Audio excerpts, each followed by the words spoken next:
So Your bad. game through one full. You dig what I'm saying? My niggas KG, my nigga Vito in the building. Goddamn me. Chargers that game is a fucking classic.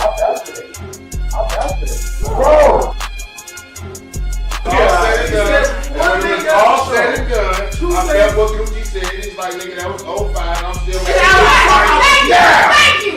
What today? It don't matter, dog. We don't support black business. We do business with black business. That's what it is. What's up? Keep going, my nigga. Keep going. Hey, keep going. Keep going. I keep going, nigga. Keep going, nigga. Keep going. Yeah, I keep a big bag of kush on my side. 45 on my hip, we bout to ride, nigga. Keep going. What's up, y'all? We're gonna let some people fill on in, man. Got y'all some with that, hitting y'all with some smooth grooves right now. Right here with a rider beat, right here. Jamming that primo rice on leather gripping wood. Haters always watching, I wish a nigga would. But I don't want no smoke, but I certainly understood. LS motor switching lanes. Top down, no brain. Pistol on me, no lane. Coming straight from cocaine. Them ladies see me, but they know I'm a player. They can smell it on me. It's Miyaki, make sure I'm never lonely.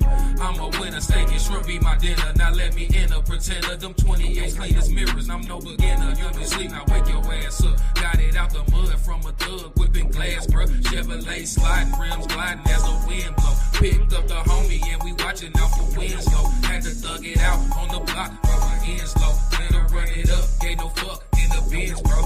Let's go. Like you said, let's go. Keep going,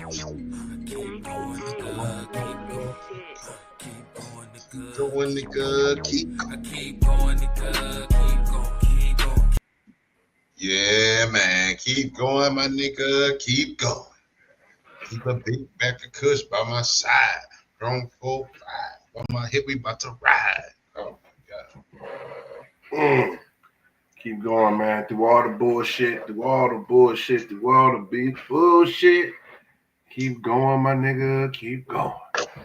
Facts, man. That, that song right there probably means more than it did when we first played that. You know what I'm saying? Because right now, for St. Louis, the people of St. Louis, the sections of St. Louis that was affected by the tornado, we gotta keep going, my nigga. Keep going. You know what I'm saying? And it's been crazy, bro. You know, I never thought I would see. You know, I've seen tornado damage before, but I don't think I ever seen it to this degree, touching down in the heart of St. Louis. You know what I'm saying? Like, I'm 40 years old, bro.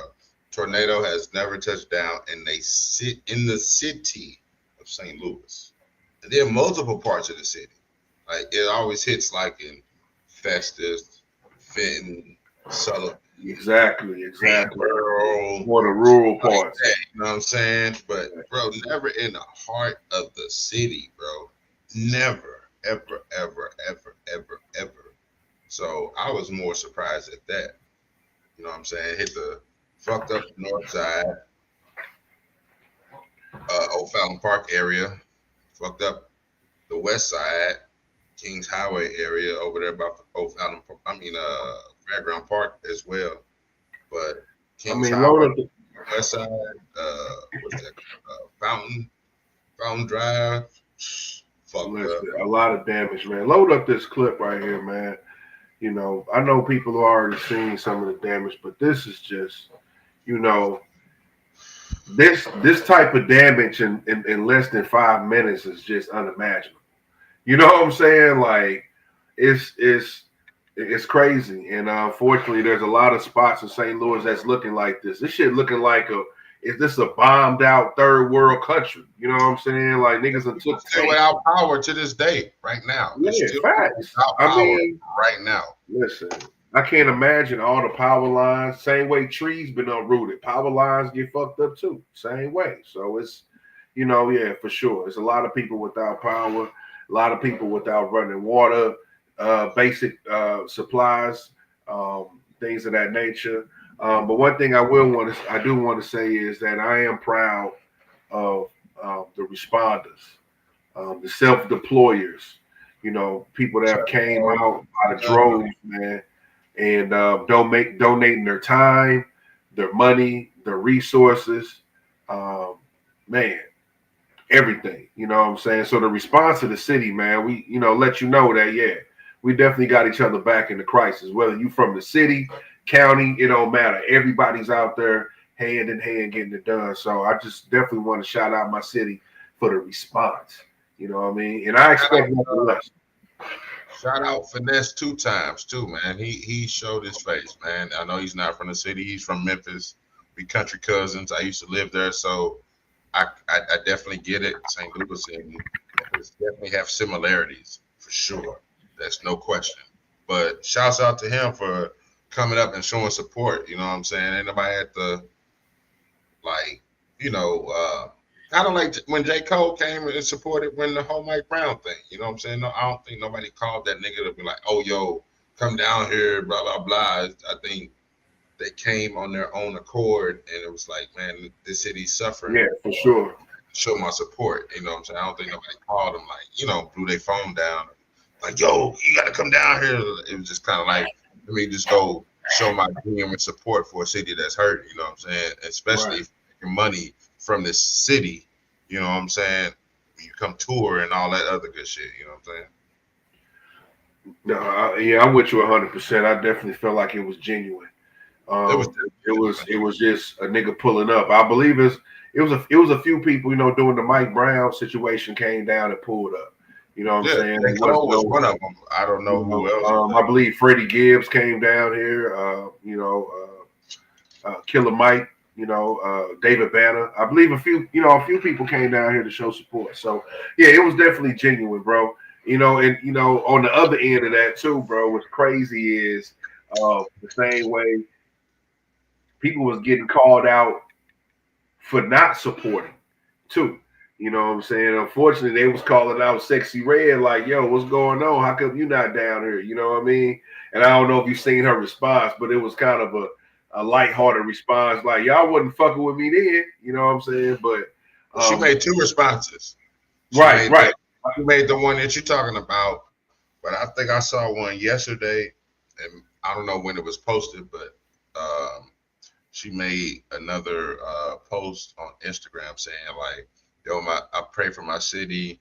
I know I haven't spoke up much, but you know what I'm saying? A tornado took out, you know what I'm saying, blah, blah, blah. And one of the first comments that I saw was Trey the Truth. It's like, yo, we pulling up. So, I mean, it does mean something to a certain degree when an artist from that city is hurting or their city is hurting and they do post something, because you never know who's on the lookout trying to be a helping hand. Like Trey, like he's been all over the world just helping motherfuckers, you know what I'm saying? So you never know, bro. Like you never know with that. I was just about to say, hold on real quick. I was just about to say, she had the first response, then like you say, the second response, she came out saying that, hey, I'm definitely going to be there for my city. I'm gonna be setting some things up.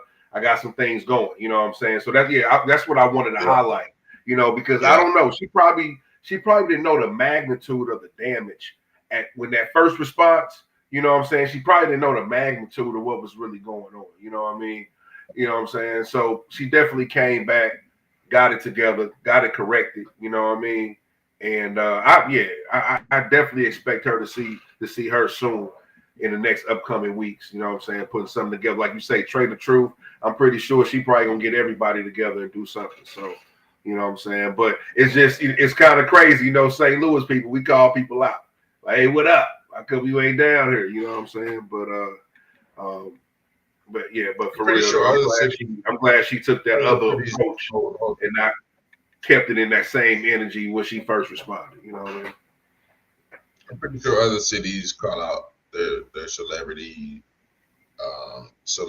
that made it from that town or that city and call them out, not necessarily personally, but just saying like, you make money from this community, or you make money from the city, or you make money from this state, and however you make it, and what's up, you know what I'm saying? We heard it. So, Right. Because one of the things that I do want to highlight is this side note, but Lil Duval is always doing something in his city, that Duval Day, you know what I'm saying? So always giving back to a city, you know what I'm saying? So whether it's in this fashion or not, he's always tapping into a city. So that will be with no question.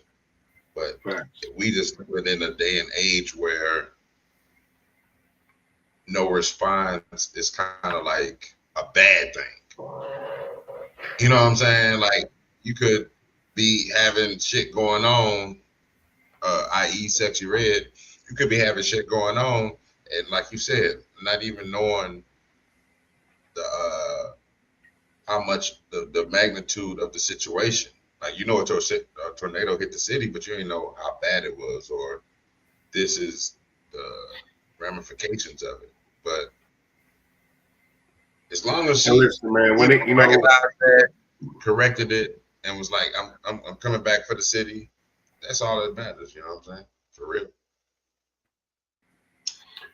Yeah, for sure. And there was a lot of things that happened, to kind of contribute. Because listen, first of all, let me go back. Let me say RIP to the lives that was lost, because that's one thing I'm not really getting. It's not a lot being covered on the people that lost their lives. You know what I'm saying, doing this. So I definitely want to say RIP to those families, condolences to those families, praying for strength. You know what I'm saying, through this tough time.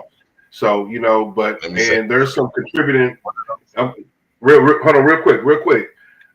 There's some contributing factors to some of these things could have been avoided. You know what I'm saying? And right now I don't have the lady's name on me, but there was a lady in charge of a particular section and their tornado sirens, and there was some malfunctionings going on with the tornado sirens. So people are saying that, hey, thousands of lives, you know what I'm saying, could have been better pre-warned, you know what I'm saying, if these tornado sirens was actually going off. So I didn't even know that, you know what I'm saying? So a lot of people wasn't even prepared. You know what I mean? Yeah. You hear them sirens, people go to the basement. That's why it's so important to have those sirens up. And I'm gonna come back later with the lady's name who they're blaming for this, and with good justification. You know what I'm saying? I mean, listen, you already know this is tornado season. Y'all got to have these sirens up to code, whatever needs to be happening. You know what I'm saying? So, I'm pretty sure more news is gonna be coming out to that, man. But go ahead, bro. I just had to mention that too, man. A lot of lives could have been. One of the lives lost was hit home, because not necessarily my family, but Shay, who's been on the involved with the show. One of her mother's best friends was killed. The lady that was trapped in that church. In the church, yeah. So that kind of hit home, bro. Like, and that was in the same vicinity, in the same area where my kid's mom home got hit in Kings Highway and the Fountain area. You know what I'm saying? So it's just fucked up, because it touches a lot of people in so many different ways that you wouldn't even know. You know what I'm saying? So RIP to that.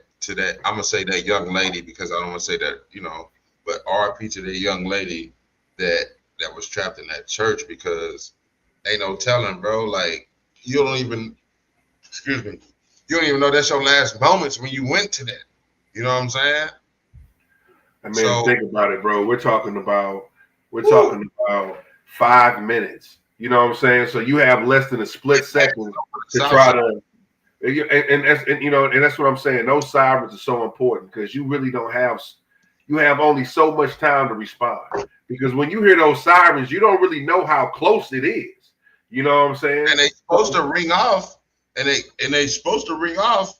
Is it at the first Monday of every month, if I'm not mistaken? Yeah, at 11 o'clock. 11 a.m. First Monday of every month. At least in my area is 11 a.m. So, but in real time, when that shit was happening, before it hit the actual tornado touchdown, it passed over the south side, because I had lost power for a second, and I'm just thinking like, it's not even raining around this motherfucker. Like, why have I lost power?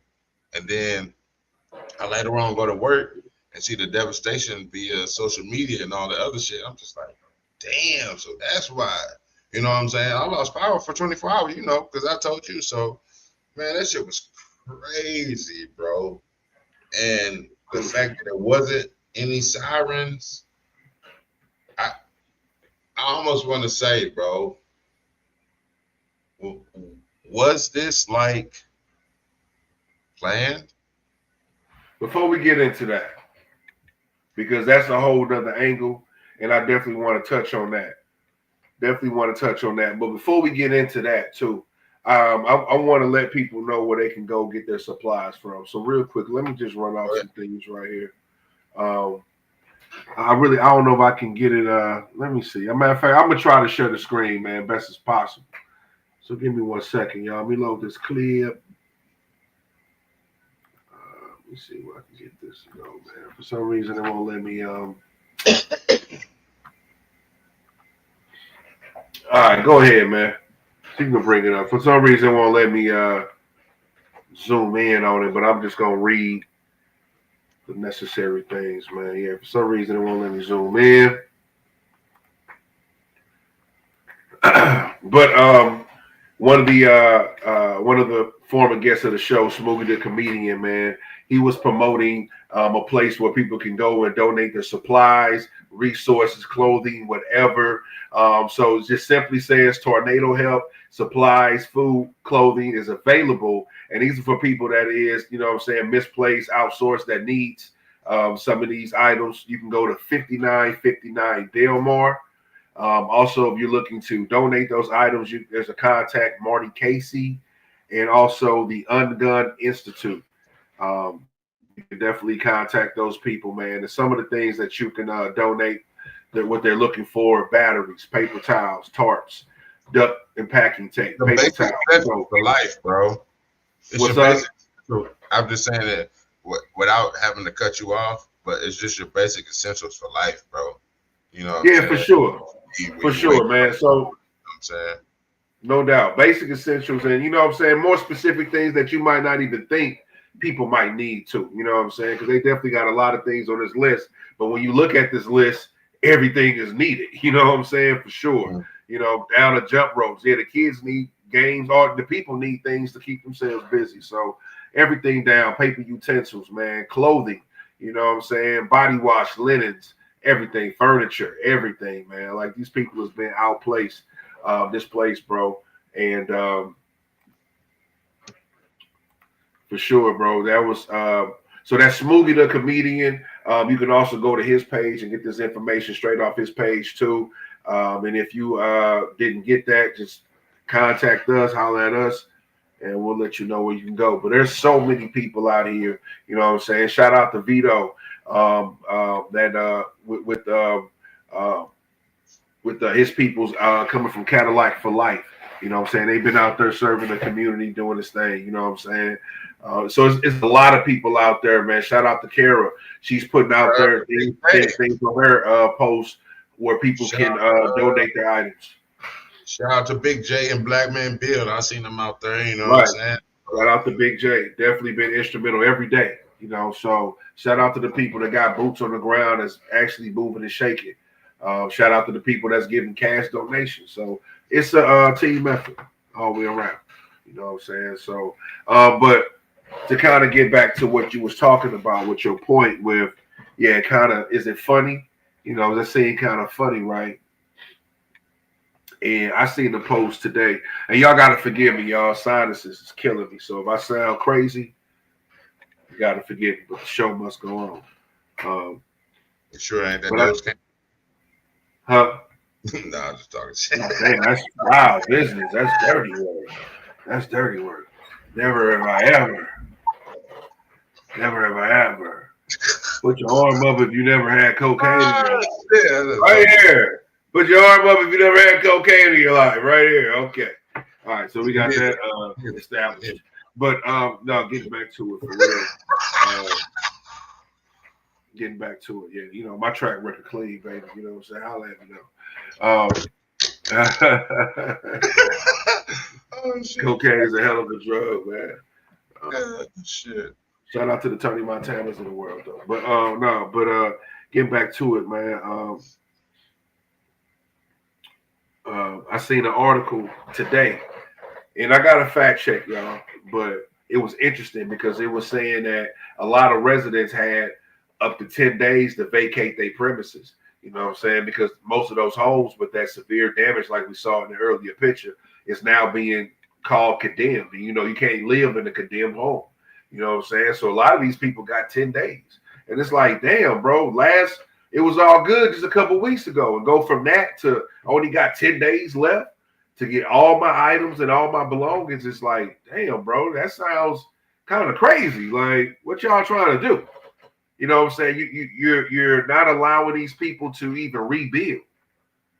You know what I'm saying? So, yeah, to go to your point, yeah, it seems kind of fishy. I ain't gonna lie. You know what I mean? You know, hey. Bro, it's kind of like, because, and I'm going to say this with completely no malice, but you know our people didn't really have insured homes like that in that area. It was grandfathered in where, you know, that's your grandmama house, that was your auntie house, or, you know what I'm saying, to the point where you knew they paid the house off, but you knew everything was good. You know what I'm saying? You just pull up every holiday, every little get together, this, that, and the third. And they might not have had that insurance on it. And now that makes this shit tricky because I just found out that the red bricks from Missouri are worth some money. I didn't know that. The red bricks. I was talking with the homies about that, bro. Or made, I ain't talking about in the city. They're worth money outside the city. Fact. You know what I'm saying? Yeah, so pallets of them shits, you know what I'm saying, will be buku money. So well, listen, my whole thing is, let me land. My whole thing is, so every time we ever seen a tornado warning or a watch, they broadcast it on the news heavily, to the point where you're like, man, shut the fuck up. Okay, we got a tornado. But now, when this motherfucker hit, it was no broadcast. And to try to their defense, they're gonna, the Weather Channel or whatever, whoever is in charge of that, it's like, well, we only knew 15 minutes before. It's still like, that's cap, because how can the meteorologist come on the morning at 6 o'clock in the morning and tell me how it's gonna be at 8 o'clock at night? So there's some cap to that, you know what I'm saying? So all I'm saying is, it just seems like a well-devised plan to start gentrification. Facts. I mean, that theory is definitely up in the air, man. And just to go back, shout out to Tef Poe because I was reading one of his posts, bro. But yeah, hold on, one second. Fucking ground. No doubt, 1 second. You know what I'm saying? For sure, because you already know Tef Poe is definitely boots on the ground. But going back to just people don't even know the worth of what their properties is, and you know, I was reading a post from Tef Poe when he was talking about the bricks. You know what I'm saying? How they worth for $1 to $2. You know what I'm saying? And I was like, that's true because you know I've seen TV shows, home remodeling TV shows where they actually import bricks in, you know what I'm saying? Especially those old style bricks, because you can't get those, can't get that type of quality. No, you know what I'm saying? So I mean, when you think about that, people might just see, torn up houses, but they're still worth even in that, even in that, you know what I'm saying? Down to the brick. Yeah, down to the bricks. So you know what I mean? Yeah, so people need to be educated on that.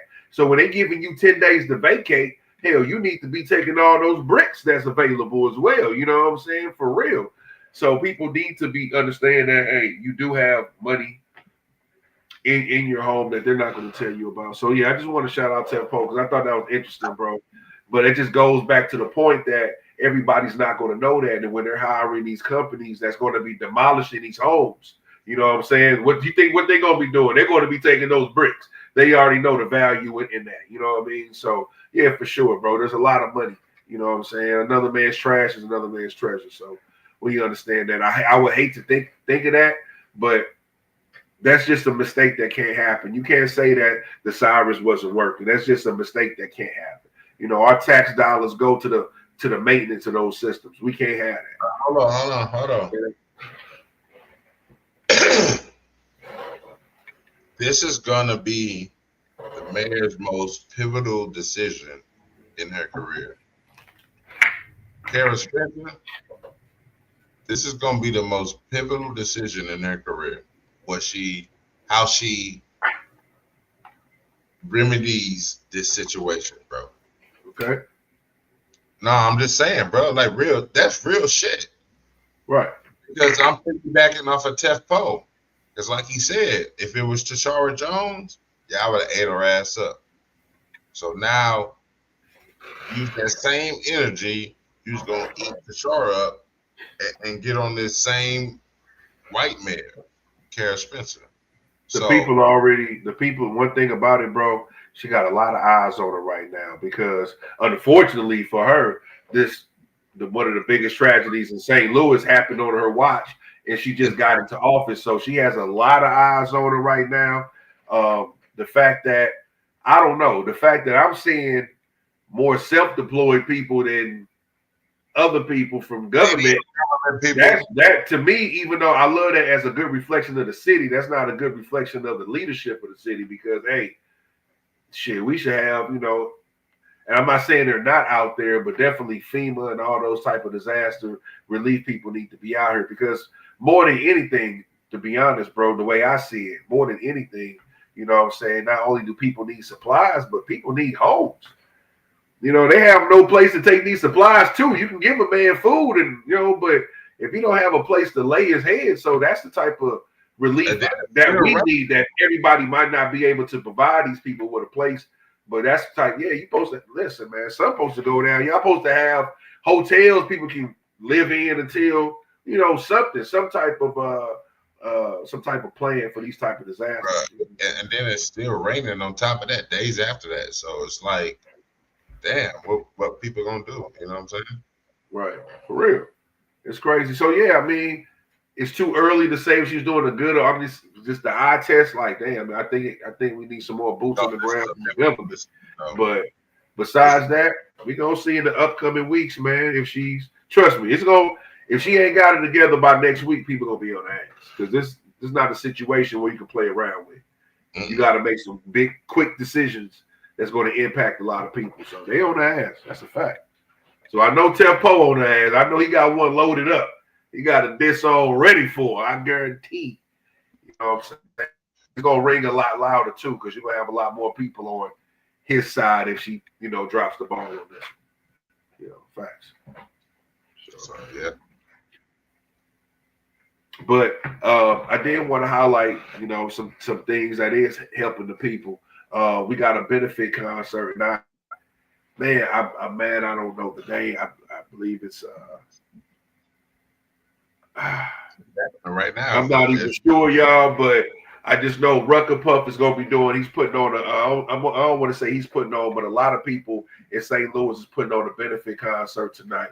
You know what I'm saying? Proceeds to, you know, help with the repair of St. Louis. You know what I'm saying? So it's a benefit concert. Rucker Puff is coming out of retirement, basically doing a special performance.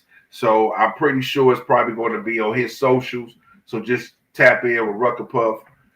People like Hazy P. He definitely got the information on where you need to go for this tonight. Man, I can't remember the name, bro. Zeus. Just in case y'all don't know who Rucker Puff is, he reinvented himself So look up Zeus Rebel Waters. You know what I'm saying? I think that's his whole name. Yeah. You're absolutely right on that. Facts. You know what I'm saying? So ZEUS Rebel Waters, REBEL Waters. But yeah, I think that's his full reinvented name. So y'all can see that on this page too. So Zeus Rebel Waters. He's doing a lot of big shit for the city. And we definitely want to get him on the show. What's up, bro? Zeus, come on the show. You already know St. Louis legend. That's a fact. Straight up. So yeah, I just want to shout out to all the people that's doing something, making an effort, offering their talents to raise money. Shout out to y'all, man. You know what I'm saying? St. Louis, we come together, man. I love my city, bro. We come together, man. It's a love-hate relationship, you know. Definitely more love than hate, though. But you for sure right on that. That's a fact. All right, give me 1 second, bro. 1 second.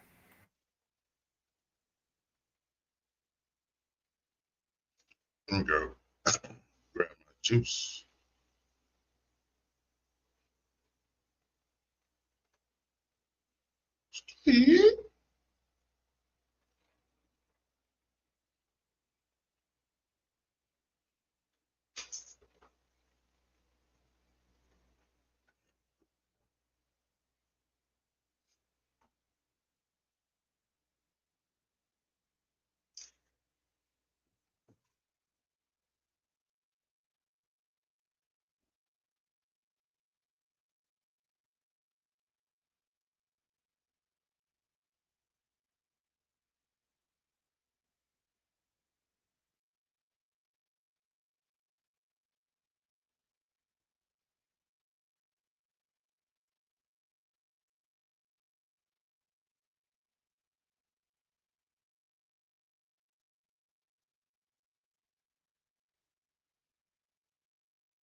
Right back, people. Right back. I am so sorry for the delay, but you already know, man, when nature calls. Nature calls, man. But you know, what's going on for the people that just tuning in, my YouTube family, what's going on with you? Man, hope everybody doing good. My Facebook family, what's going on? You already know it's one love. We back. Exactly what's popping with you? Where my jet life is at, man. You already know. I know y'all excited. The countdown begins, baby. May 26th. May 26th. Where my jet life is at, baby. Where my Jet Lewis niggas at. That's right. Where my Jet Lewis niggas at. We about to, yeah, you know. We gonna keep promoting that every episode, you know what I'm saying, until that. And then we're going to be promoting it after because I already know we're going to have a recap after. But shout out to Big J. Shout out to Java Lounge. It's going down, bro. May 26th. Currency, 747 band and Hot Java. You don't want to miss it, y'all. You asking about real hip-hop. This is real hip-hop at its finest. Let's go. Man, so make sure y'all go to event. I think they on Ticketmaster. You know what I'm saying? Man, going fast, meeting the backstage pass is already out, you're fucked up. You wanted to be back there with the artists and all the action, you fucked up. But I think they're still meet and greet pass, and definitely general enough. So make sure and come see a great show. Live band, come on with a rap. Well, what we man. It's a layup, man. So, but let's keep this show moving and going, man. But like I say, RIP to all the victims of this tornado, man. Man, praying for my city. You already know what's going on, man. Straight up. But we definitely had to address that first. You know, we said, yo, the first thing we got to talk about is what's going on in the city. So, respect you for that. Nothing but respect for the city, man. But we got more topics we want to bring to y'all, man. So let's go ahead and dive into it, man. Straight up, bro. What you got, bro? Where we going with it? Snoop Dogg just dropped album of the year. You going that far? Album of the year?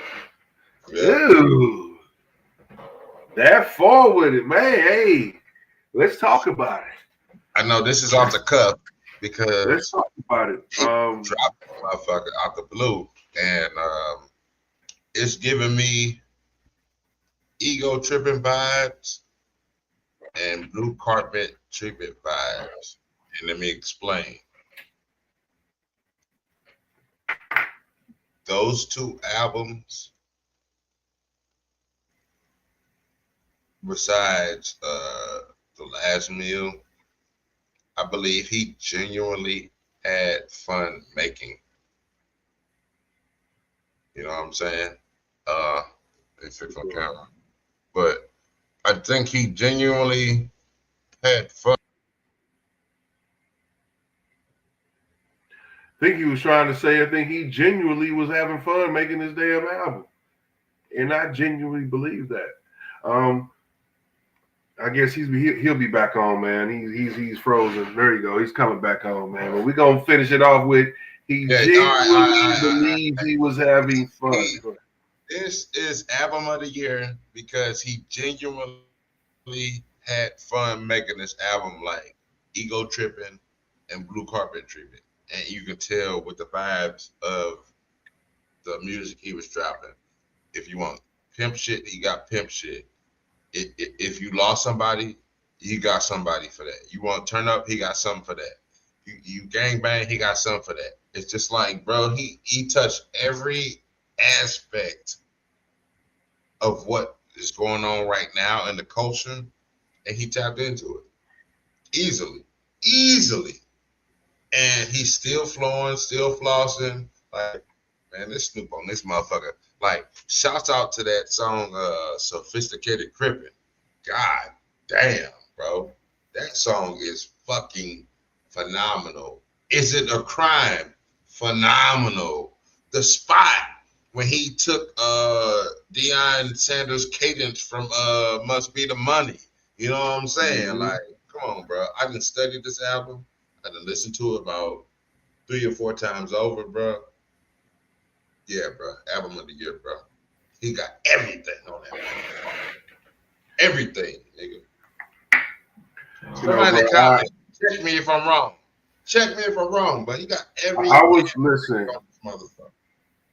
One thing. First off, the first thing that came to my mind is, okay, this is what I was missing from Missionary. And it was the West Coast flavor. He has the West Coast flavor. To me, he seemed more comfortable. This was more of his lane. He wasn't doing songs with Jelly Roll and Tom Petty just because, it makes commercial sense. He was doing, like you say, he was having fun. He was doing songs that really meant more to him. It was a personal album. He's talking about relationships with him and his wife, things of that nature. You know what I'm saying? Mm-hmm. So to me, this was a way better album. This is what I was looking for personally when I thought about what Missionary was going to bring. He just opens it up. Is it a crime? That's probably one of my favorite songs because I love that Sade song. That's one of my favorite songs, period. And you don't hear a lot of people sampling Sade. So I was happy that he had clearance to sample that. And he flipped it so well. And his bars, man, was just, man, Snoop did his thing. You know what I'm saying? This album definitely, I believe, is a potential for album of the year. You know what I'm saying? We got to. It is album of the year. I don't know. You know what? The only reason. You just don't know it yet. Mark my words. How you said Killer Mike shit, mark my words, nigga. Album of the year. No doubt. But there's some more heavy hitters that's coming out this year. So that's why I'm just reserving what I'm saying. But to me, I think it's a dope ass album. I think it's probably going to be a classic album. You know what I'm saying? In time. There, you know, I'm not gonna say all the songs are super dope. I'm not gonna say that. But I can listen from the album from A to Z without skipping if I just want to get a whole vibe. So it's a dope album. So it has potential, bro. It definitely got. You want pimp shit. You want turn up shit. Yeah. Vibe shit. And that's what makes it classic to me, bro. You want that shit. You know what I'm saying? Like, bro, he touched every emotion that an artist can touch with this album, bro. Like, it's hard not to say you don't like this motherfucker. Like, man, if you don't I like think this a lot of people like it. There was people that, right, and there was people that didn't like Missionary that I seen them when they commented on Missionary, like, all right, it's cool, that love this album. You know what I'm saying? So this album is definitely, I think, well received more than Missionary. You know what I'm saying? Yeah, then he got the song with Sexy Red. I love that track right there. He bringing it to the loop. I think that's a nice little club song. You know. Stay on this subject. That brings me to why I said this album sounds like Ego Tripping. That sounds like the same song that was on Ego Tripping. I don't know if you how educated you are in that shit, but he had the song on that motherfucker called Stacks in My Jeans, fan them up at my garage. Stacks in my jeans, fan them up at my garage. I can't remember the rest of it, but that's exactly, if you listen to that song and then you listen to that Sexy Red song, bro, it's almost like the same cadence.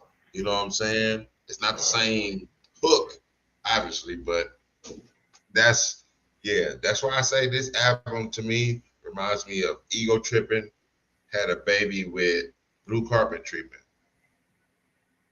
Because definitely got a Blue Carpet Treatment vibe. He had the time of his fucking life making this shit because it was just easy to him. You know what I'm saying? Except watching the Breakfast Club interview, he said he would never play that song, My Friend, you know what I'm saying, in the studio. I mean, not the studio, in a tour or a concert setting because it hit so hard to him because he had lost so many people in that shit. And I didn't know he had lost a cousin during the Olympics. And everybody thinking he's so like happy and this, that, and the third, but he's really like battling something, you know what I'm saying? Going through some shit. Yeah, so you never know what people are going through. It's different when you think about when you say Snoop was on the Olympics and he pretty much confessed to you that he had lost some people. He was just dealing with some shit and he just still had to keep his space. No doubt, man.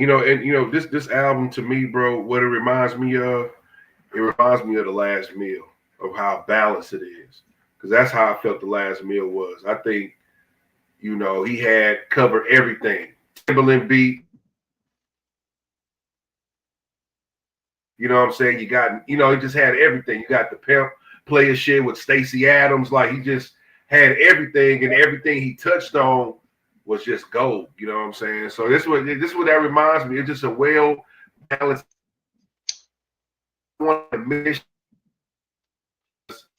Missionary was so special to me because it was him and Drake. You know what I'm saying? Drake in the studio doing, but I ain't back and drop another album. That's some OG shit. I'm saying that's back dropping the album like what Missionary came out November or December? I'm just gonna move out the way, man. What was that? I just said I'm just gonna move out the way. I'm just gonna let the album mark just shine on these niggas real quick because that motherfucker is the truth. That's album of the year, bro. I'm telling you. It's album of the year, nigga. I ain't mad at it, bro. Listen, I'm not disagreeing. I'm just reserving it. I'm reserving it because there's some top dogs that supposed to be dropping this year, and I gotta see where they going. I get but that. I'm gonna tell you right now. So far, I will say album of the year so far. I will continue album of the year so far. You know what I'm saying? What? Because listen, you know one thing we really didn't talk about. You know, Wiz dropped that Cushion Orange Juice too. That's a crazy ass album. You know but what I'm it's saying? not touching this, bro. And I'm gonna keep it 1,000. Wiz is in his own lane, and that's cool. But this is Snoop Dogg, my nigga. This is come on, bro. If it wasn't no Snoop Dogg, album of the year so far, bro. I mean that's the best you can get out of me. Album of the year so far. I don't think it's like a dominating album, like you mentioned. I ain't gonna lie because I was screaming that with Killer Mike early when that dropped. Because to me, when I heard Killer Mike, my head was blown. I don't get that same feeling from this like that to say, yo, no matter. I don't give a fuck if Jay-Z drop, whoever drop. This is gonna be album of the year. I don't get that, bro. That's how I feel. Hold on. Let me say this. Let me reiterate that for you. That's how I feel about his peers. If any of his peers drop this year, nobody's fucking with this album. I ain't talking about like Westside Gun, Benny the Butcher, Freddie Gibbs, J. Cole, and none of that, because that's a different lane. I'm talking about his peers, nigga. That's album of the year. Well, now you put it in a different category. That's now you just put me. it in a different category. You talking about amongst his like Killer Mike. When I said Killer Mike album of the year, I don't give a fuck what category. If you rapping, he has the best album out of any nigga rapping. So that's what I meant. But if you trying to say his peers, he definitely got the best album out of his peers because we're talking about drop. We're talking about people like Exhibit. We're talking about Exhibit. Right? We're talking about like people like Exhibit, right? I'm going on record saying Snoop Dogg got album of the year. So let me ask this real quick then, because we ain't talking about it, but you got Exhibit who just dropped Kingmaker. It's not album of the year, but that shit got some fire on that motherfucker because it's fire. I haven't heard the whole album, bro. I'm not even going front. So he's dropping some gems on that motherfucker, and I like that song "Success." That song was Busta Rhymes, Success hits home. That shit hit different. Like Snoop Dogg got. I'm gonna say this right now. Despite what I just said and that bullshit I just said, Snoop Dogg has album of the year. I don't care who comes out. I don't care. They might have some dope shit. Snoop Dogg has the album of the year. Okay. I'm gonna hold you to that, bro. I'm gonna hold you to that. Hold on. You gonna hold me to it? I already know you are. So, but talking about Exhibit, man, that motherfucker is slapping, bro, from front to back, bro. I can't even lie. That's what I'm saying. That motherfucker's looking like a classic to me. Fucking project, dog. Like, man, from front to back, bro. From that shit that playing that shit at my funeral, from the beginning, but more or less that song "Success," where he's kind of like what you call that spoken word. I don't know if you heard it, but yeah, I think I heard the track. I pretty much heard like the first 12, 13 songs. I just haven't heard. I think like 18 tracks on here, I believe. Or something like that. I'm not sure how many tracks it is. But I heard Success. I think I heard Success though. Shit hit different, and it was. I ain't never heard nobody do nothing like that. And that's the thing too, bro. That's the thing too. Like, coming with that content and delivering it like that. I got you. You know what I'm saying? Like that Success song, bro, that shit different, bro. And that's all right. You know what? And bro, and real quick, I just want to say this. Man, The difference. that's all good. Listen, I got you, nigga. Success. That's one of your favorites, but Yep. I just want to point out the differences too, because it's levels to it. And Exhibit has always been a better rapper to me than Snoop as far as putting shit together. Exhibit is crazy. You know what I'm saying? So that's one thing too that you getting on this album Snoop is rapping his ass off. That's one of the reasons why this album is so dope to me. It's really not the production. Snoop is killing this shit, dog. You know what I'm saying? He's killing this shit. So, but Exhibit, it's another level when Exhibit rap. He has a different type of, you know what I'm saying? So that's the thing too. So that's why I say I don't know if I don't know if Snoop just got it for the year, because Snoop is not the best barsmith to me. Like when Killer Mike dropped that album, it was dynamic not only because of the production and how it was arranged, but his fucking lyrics was just Ginzu. He had the best lyrics out of everybody in the game.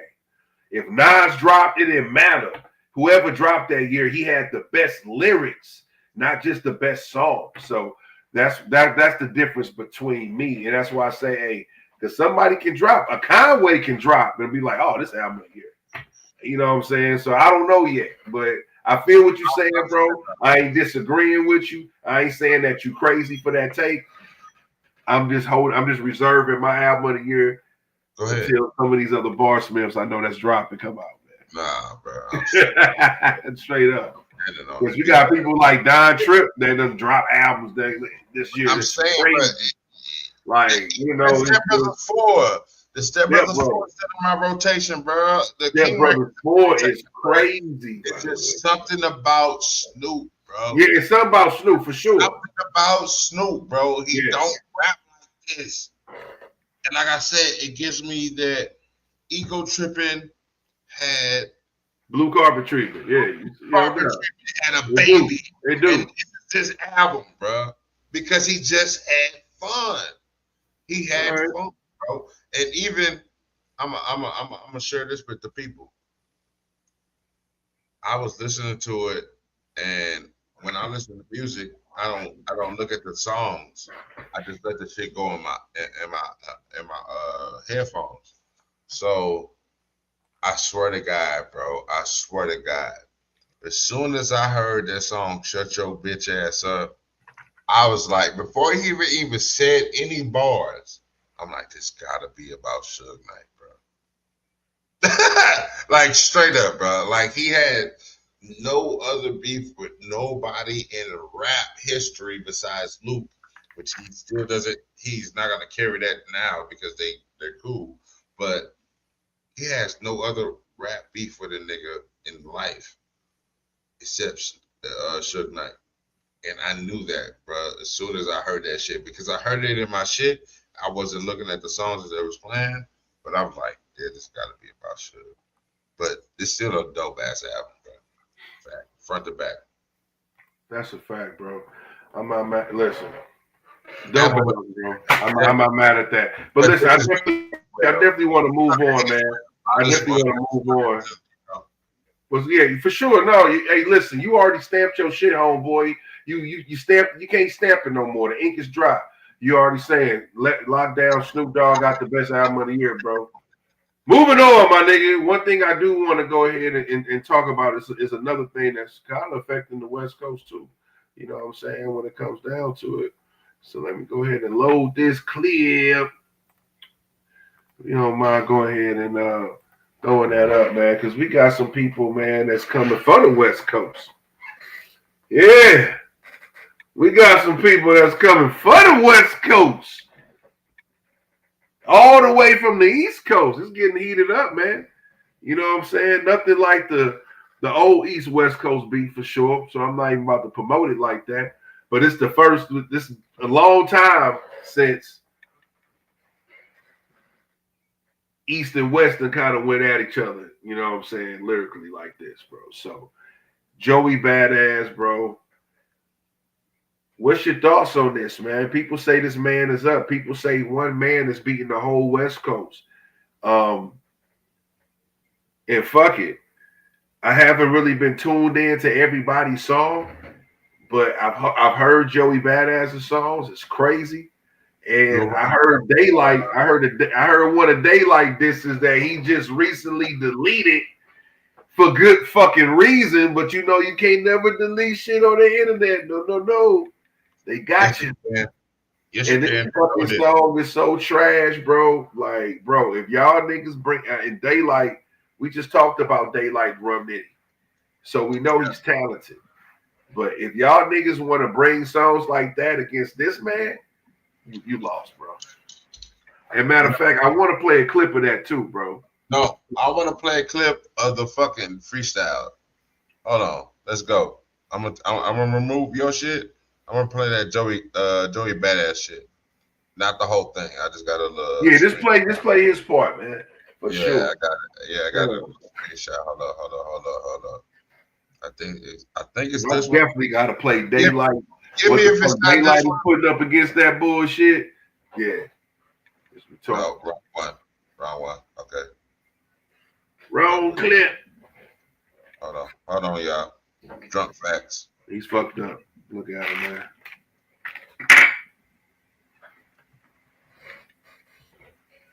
Where's it at?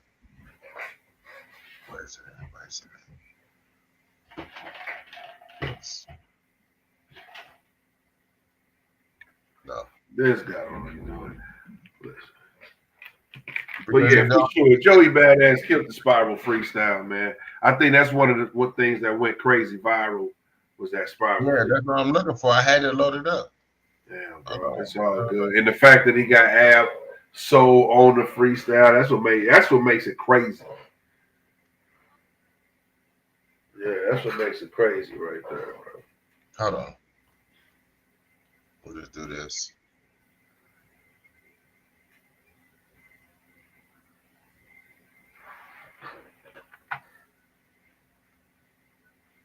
So now I got it.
All right. I'm about to do I'm about to bring it up right now. I just found it. Because I know I wasn't bullshit. I just couldn't find it. All right, here we go. Right now, nigga.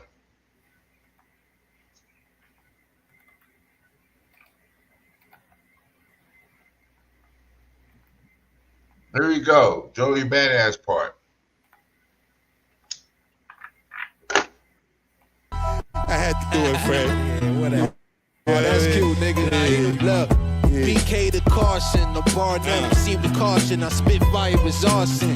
They don't want war with the Martian. They sending their troops at the general, but I'm the one who absolute. They obsolete, can't compete cause I'm too elite. Trying to spark a match, but they simply lacking the heat.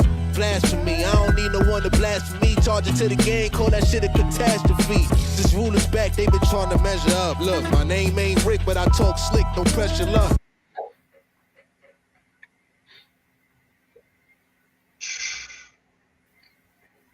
Man. Damn, that's all I got. Okay. Yeah, man.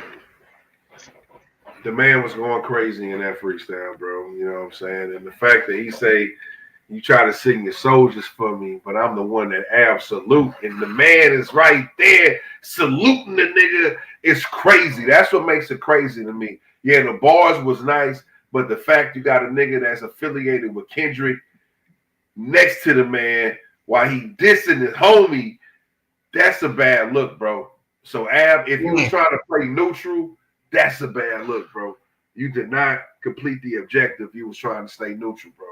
Because that looked like, nigga, yeah, fuck that nigga Kendrick. To me, outside looking in, because that would have been like Lil C's in the video with Tupac on Hit 'Em Up. Like, that's just crazy to me. Like, I don't get it, man. But yeah. Straight up. But you know what? You hear that. And then I hear the responses from, but then I hear the responses from people that's on Kendrick's team, on Kendrick's side, people like Daylight, you know what I'm saying? And you like, bro, that's why they saying Joey Badass winning. Go ahead and share this, bro, because I just want to play a clip of what Daylight had to say, bro. This is listen up, bro. Just listen to this, dog. This ain't it.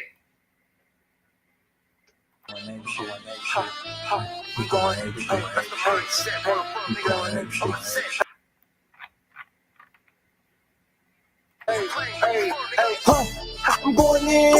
I just show you how to body two friends. This big boy bought a boy, put his pants on. The boy so bad he made a dance song. Boy, I'm going ape shit.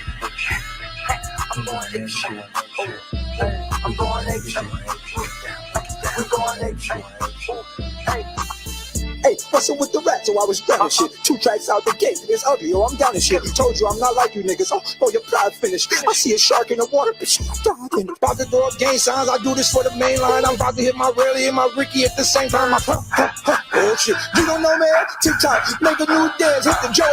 Watch a nigga slide like a beast. This is not debit. Fuck with his feet, take his foot off his prosthetic. Go fast, drop a clear white flag, shit that he kicks strong. Different type of wolf, I eat the body, then lick the bone. Dog him out, top told me, start him out. Speaking of a star, like you're in a spot to call me out, you not, nigga. All rap, how I got to the top, nigga. Bro, cut it out. You know, cut it out. Cut it out. Get back to the hood. Hold on. Body two friends. This big boy bought a boy, put his pants on. The boy so bad he made a dance song. Boy, I'm going ape shit. I just wanted to. I just hold on 1 second. Hold on 1 second. Let me get this shit off. All right. I just wanted to play the hook because it sounded like he was kind of taking the cadence from Ali with the breathe in, breathe out. Like that's what it sounded like on the hook. You know what I'm saying? So I just wanted to play that. It sounded like to me. It sounded like that TV off. Well, no, that too. But I'm just talking about on the hook part. Just the way how he did his inflection on his voice. But the way he was rapping was TV off. And that's one thing I wanted to kind of bring up. Like, bro, you can't do it like Kendrick, bro. You trying to strike another Kendrick hit. No, just do it your way. And that's what Joey Badass is doing. He ain't trying to do it a trendy way. I'm doing it my way.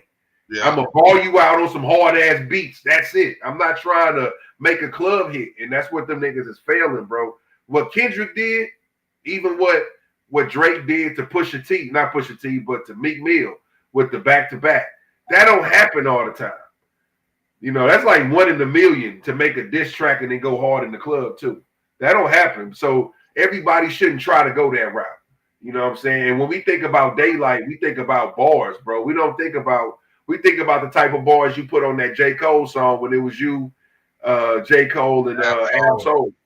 You know what I'm saying? We want to hear that type of shit because, you know, so I don't know. I think he kind of failed. And they say he deleted that from his social since then. And I'm whoever told him to put that out need to be fired.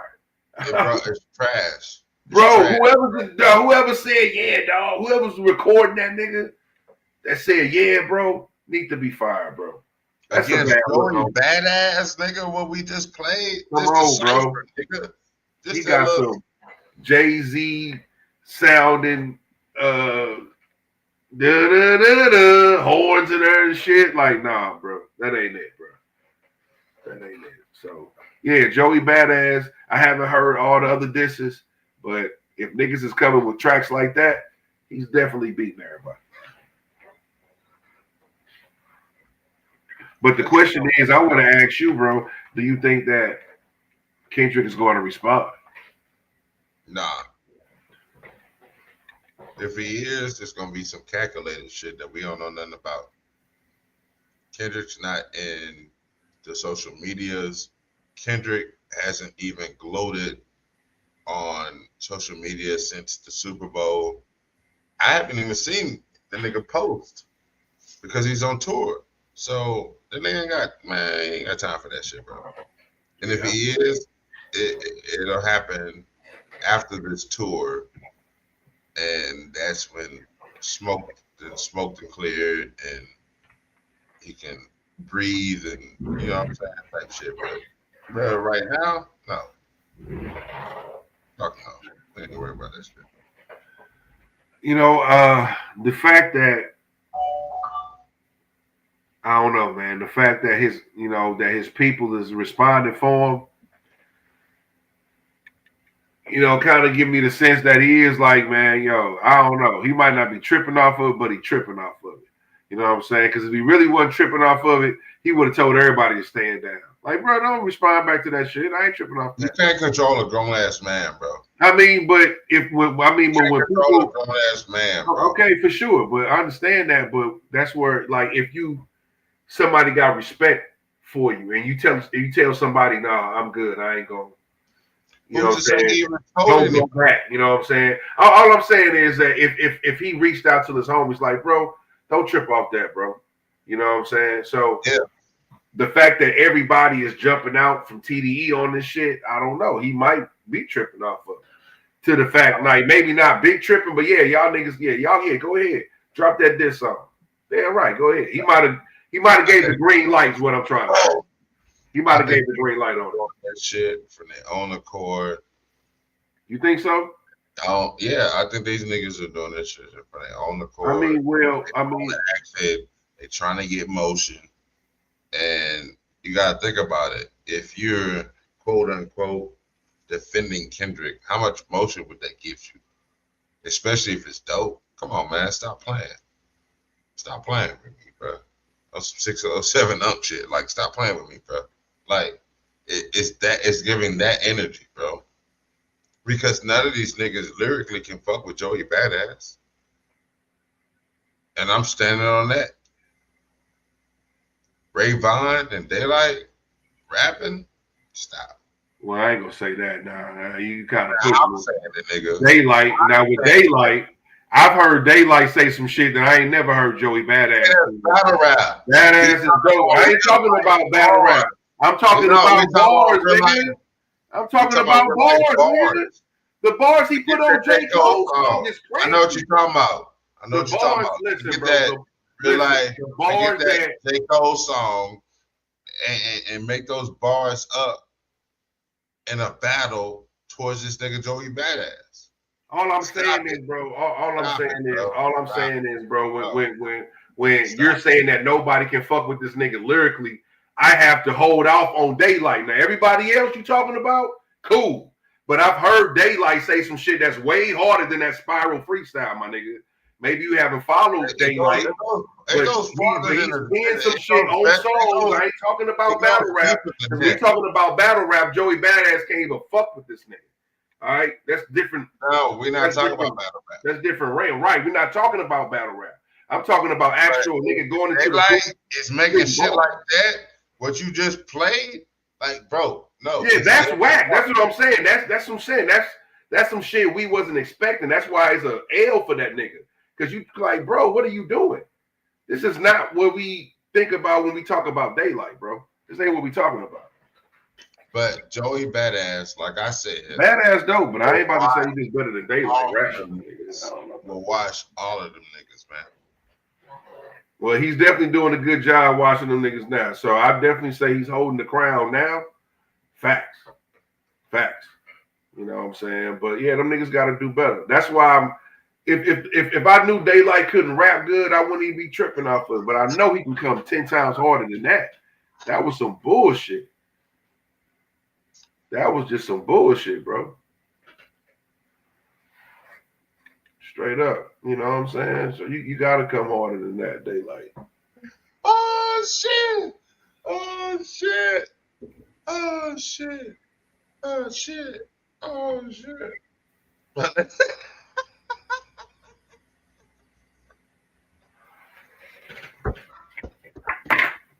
Let's go, man. Let's go, man. Straight up.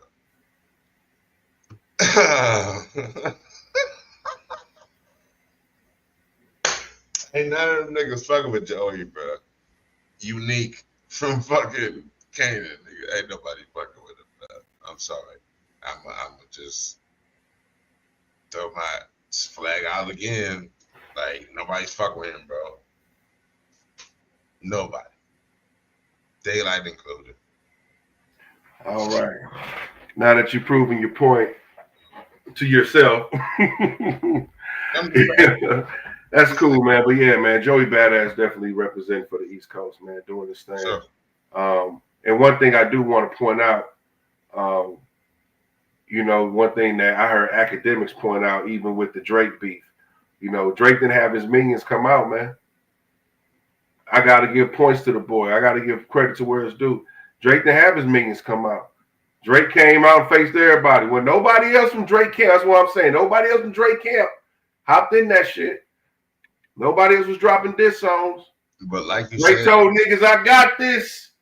You niggas chill. J. Cole, you don't want to go? Cool, chill. So I will give props to Drake on that, man. The fact that he popped out on all niggas, you know what I'm saying? But it's just kind of crazy. Like, I kind of seen that, like, bro, Kendrick, you gonna pop out or not? You sending your minions out there, they getting smacked up. It's like a nigga trying to fight his way to the boss. Hold on. You know what I'm saying? So I mean, but if listen, bottom line. If Kendrick don't respond, he's taking the L. That's no. Oh, he's taking the L, bro. No. Oh, he's taking the L, bro. Let me land. Let me finish. So land, nigga. I said Drake that bullshit. Have his minions diss, right? I say this shit because he has no minions. But anyway, that's another question. That's a form of speech, man. No. You playing semantics, y'all. I'll let you talk. I'll let you talk. Go, man. Go ahead, nigga. It's minions. Go ahead, minions. Yep. So Drake doesn't have any minions to fight for him like that. But I'm saying this though.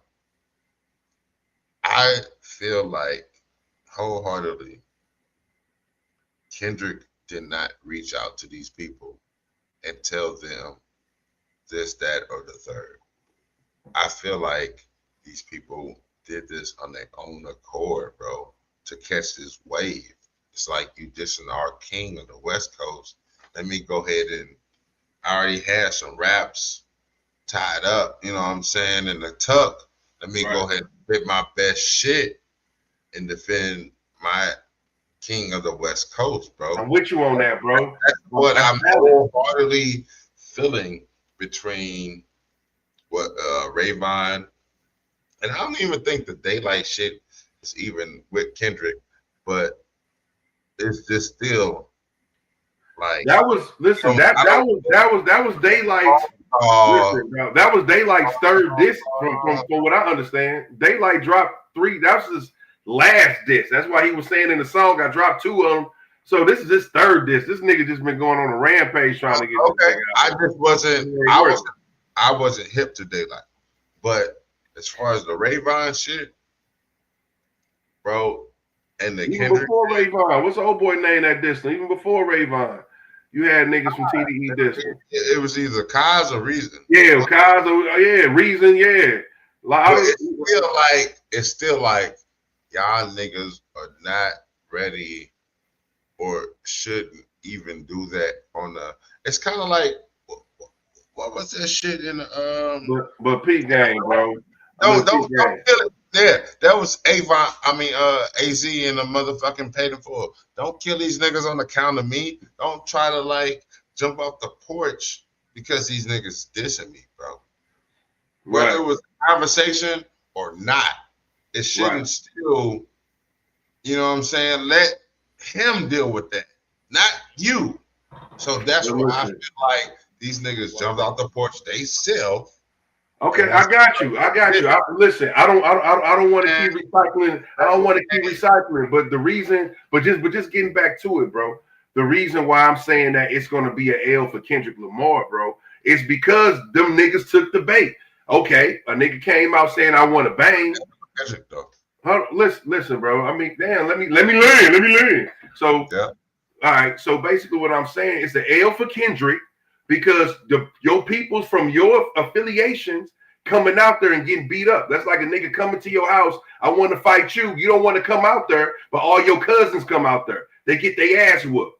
In the people's eyes, that's the L. Even if you don't come out the house. Even if a nigga's playing basketball and you sitting out the game, but your team loses, it's still an L in the books.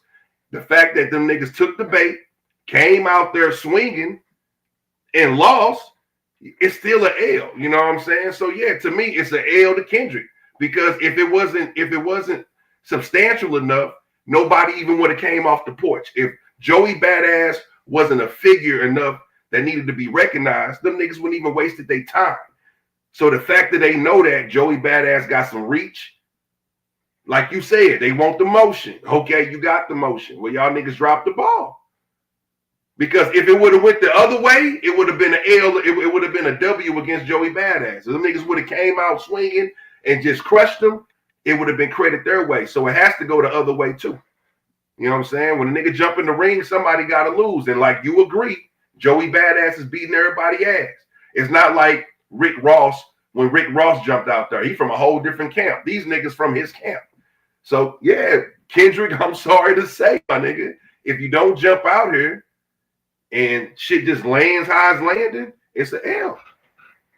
It's not an L like if Drake would have beat you because y'all going heads up.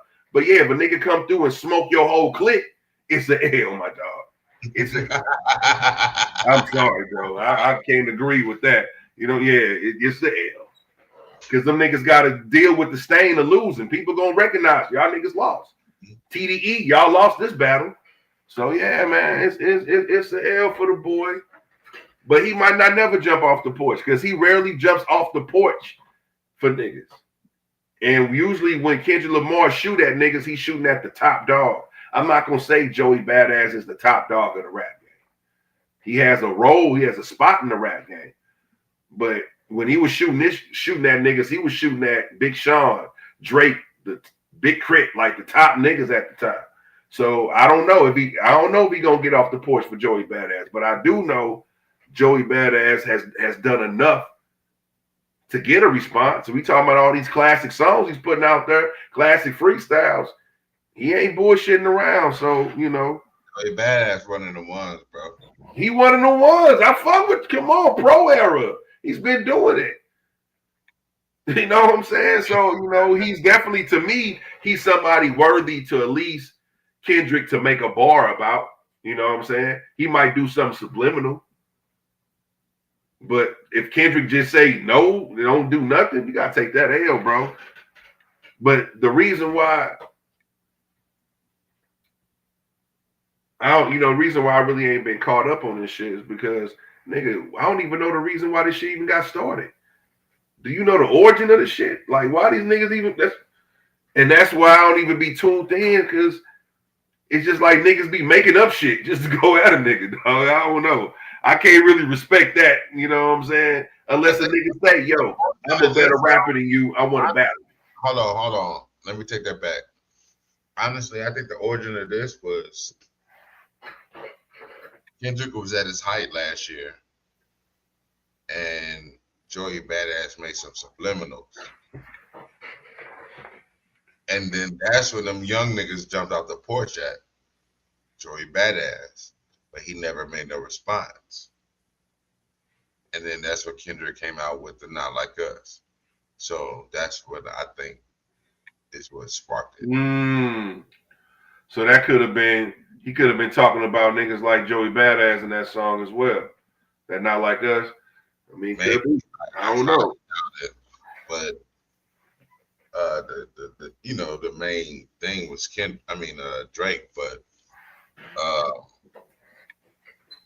I think that response came out maybe after Not Like Us. Either way, that's when the Ray-Bans or the Kais and Reasons jumped off the porch and made them diss tracks, because it was kind of like on the wave of that.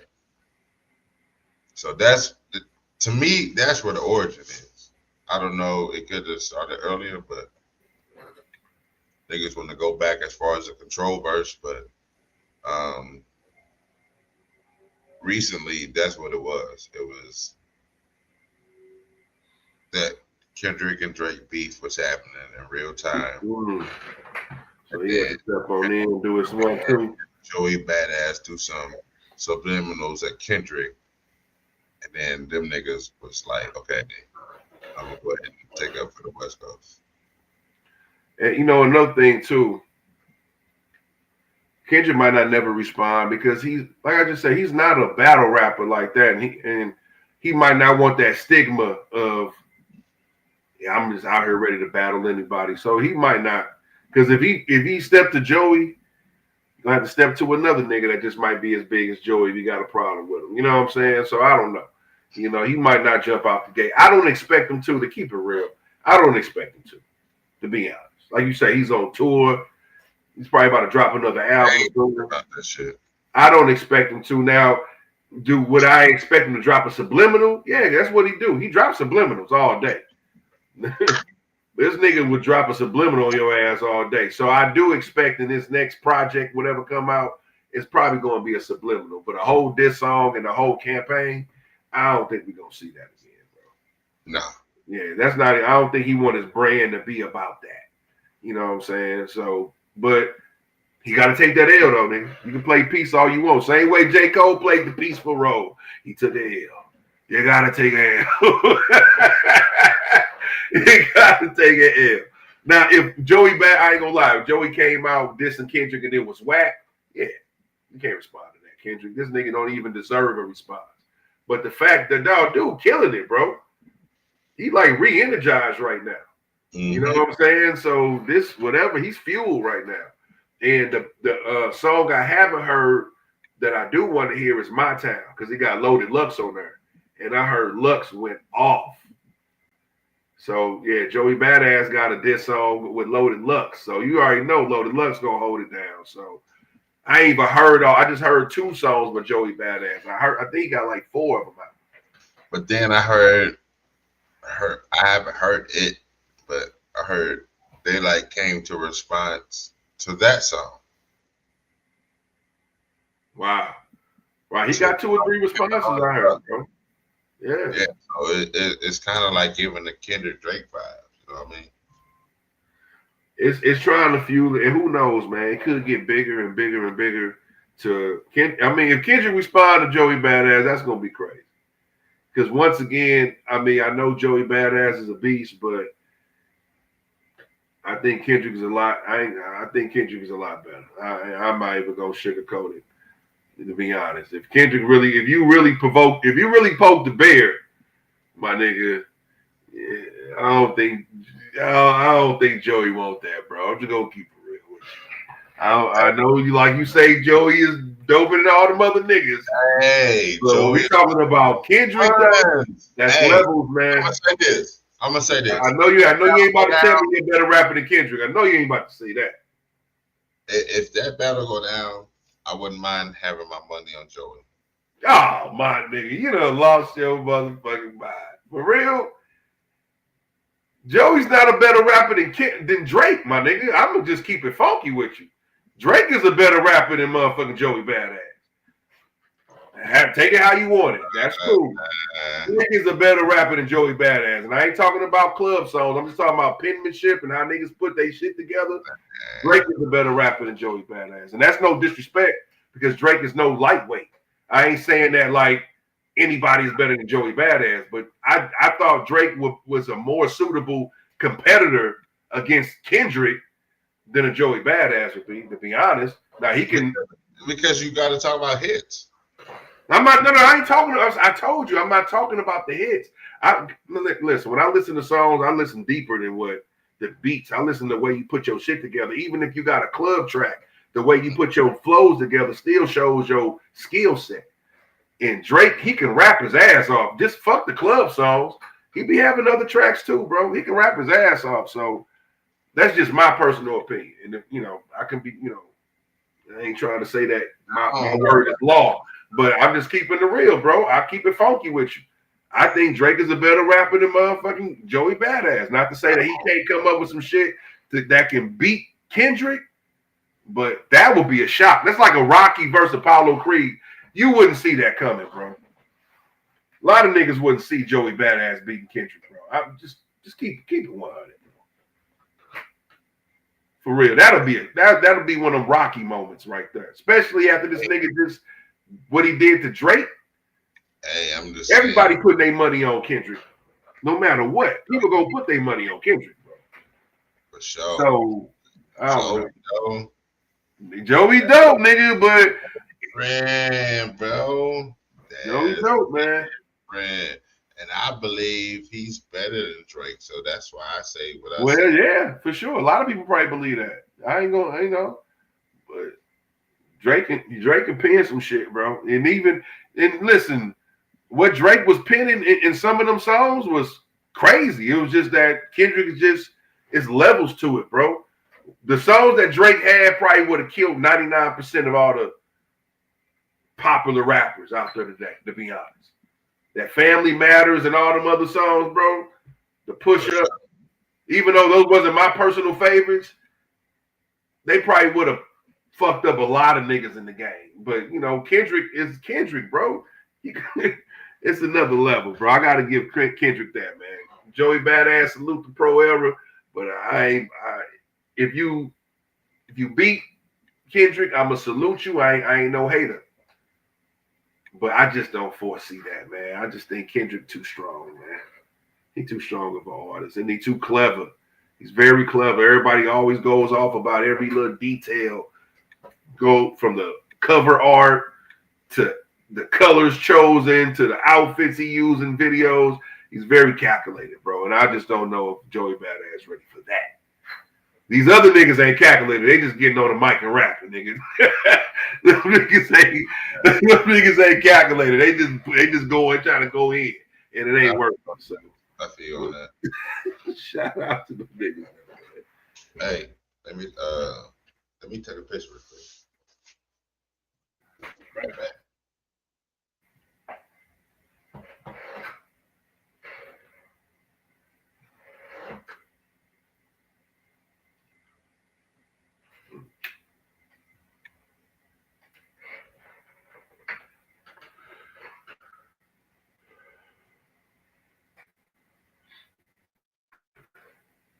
Shout out to everybody that's tuned in, man. We're just talking about Joey Badass versus the West Coast. Crazy shit. Who knows who's going to win, man? Joey Badass in the lead right now, convincingly. You know what I'm saying? So we going to see, man. That's a fact. How everybody doing, man? I appreciate y'all tuning in. If you're tuning in, so much to do right now. There's a lot going on in the world, so if y'all tuned in with us, we appreciate you. I don't know if my co-host is frozen or what's going on. Shout out to the people viewing up.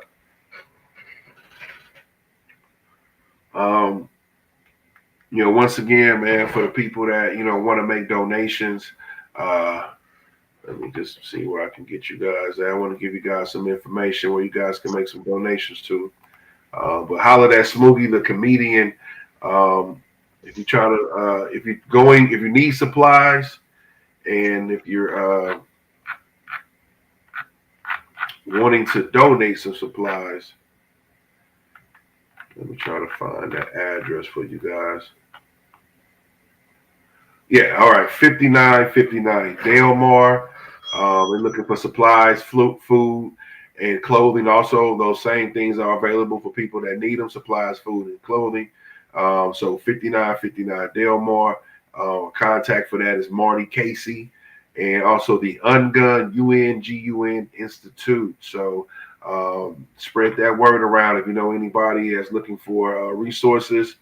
5959 Delmar. They are ready for you guys. All right. But let's get back to it, man. My co-host is back in the building. So we still got a lot to talk about, man. You know what I'm saying? And like I say, I appreciate the people for joining in. And I'm gonna just this was kind of interesting. I kind of just want to flip this whole thing here.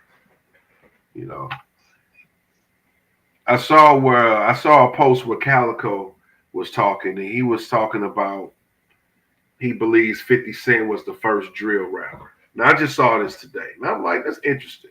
Before I just want to shut it off, I was just trying to think, would I even consider 50 Cent a drill rapper, first of all? No.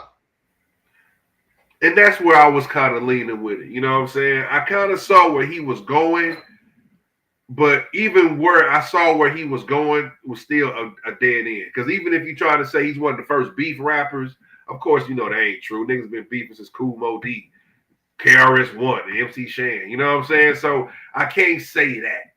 You know what I'm saying? But it was gaining a lot of traction. And I think people probably would agree with him because they're just thinking about he being toured a lot of niggas. But when I think about drill, even though 50 Cent has been truthful about him getting shot, I really haven't heard any details about him getting up. What's up? They don't really glorify the shit. Like, he got a couple songs, but he don't have like some of these niggas got whole catalogs of shit for that shit. Like, he got a couple tracks, but it's not like he's a drill artist, bro. I can't even see that. No, that's real talk, bro. And I was but it was interesting. You know what I'm saying? I'm like, I'm gonna just bring that up, bro. But yeah, I kind of see where he was trying to go, but it really didn't land because yeah, he's not the first beef rapper. You know, Ice Cube had a song called Jackin' for Beats where he was going at everybody. You know what I'm saying? And taking everybody beat. So that was way before 50 Cent came out with How to Rob. You know what I'm saying? We're talking about early 90s with this one. So yeah, man, that's why I was like, I don't know. I can't really give him that crown, but it was some good talking points. You know what I'm saying? Some good talking points. Yeah, that one, nah. That ain't it, man. Where we going with this, man? I'm finna go to it. So take us to the next motherfucking clip. Who had the best motherfucking clothing line out of these four, nigga? Ew. Yeah. Ew. Yeah. We taking it. We taking it there. Took it there. We took it there. You already see what it is. I don't even have to name them. All of them are iconic in their own right. So I ain't gotta say shit. Where you going, nigga? I'm gonna have to say this, man. I'm gonna say this with all honesty. Which one you buying out the shelf first? And this is, you know, we talked about. So I had some time to think about this, and I believe it's so fitting that FUBU got that L underneath that logo. Because all three of them niggas took an L when it came to FUBU. FUBU's the most iconic, man. I got to go with FUBU on this one, bro. And just for the simple fact that even though I love Rocawear personally, I bought more Rocawear than any of these other companies, personally. I got to say, as far as iconic, who had more impact, everybody was rocking FUBU. Men, women, kids, it was everywhere. So I'm going to have to go with FUBU just because them boys had a bigger impact than all these other guys. Sean John, popular brand, made a lot of dope ass shit. He morphed into suits and everything else. But as far as impact and what changed the culture, I'm going with FUBU, man.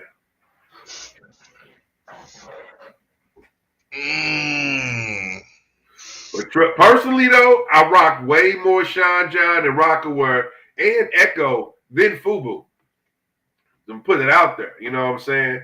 But when far as like when I saw everybody was trying to get that 05 jersey, everybody was trying to get that 05 jersey. It wasn't just niggas, it was everybody. So the impact was crazy. Just having a FUBU hat with the FB, the cursive FB was just crazy. So I gotta go with FUBU, man. You going with FUBU? I gotta go with FUBU, bro. Man, I'm gonna have to go with Sean John, bruh. Because those velour top bottom suits. Ooh. Hey, John, they can hear you, bro. You can speak up. Hold on, let me get my mic for my nigga John. He in the audience, nigga. Can you hear John? Say something. Say something, nigga. Shit, I was just about to say, hell yeah, you know, Sean John, you know what I'm saying? He was the one that came out, you know what I'm saying, with the velour track suits, you know, that everybody was jocking. Bro, nigga, what? Nigga, them velour suits changed the game. FUBU was too late when it came to that. FUBU was too late when it came to that. I ain't gonna lie. They had their shit, the fucking jean fits and all that, you know what I'm saying? The fucking sweatshirts, the sweat bottoms and shit like that, the jeans and all that.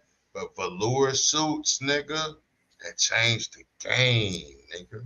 Sean John had them hoes. Cream, burgundy, black, blue, like, bro.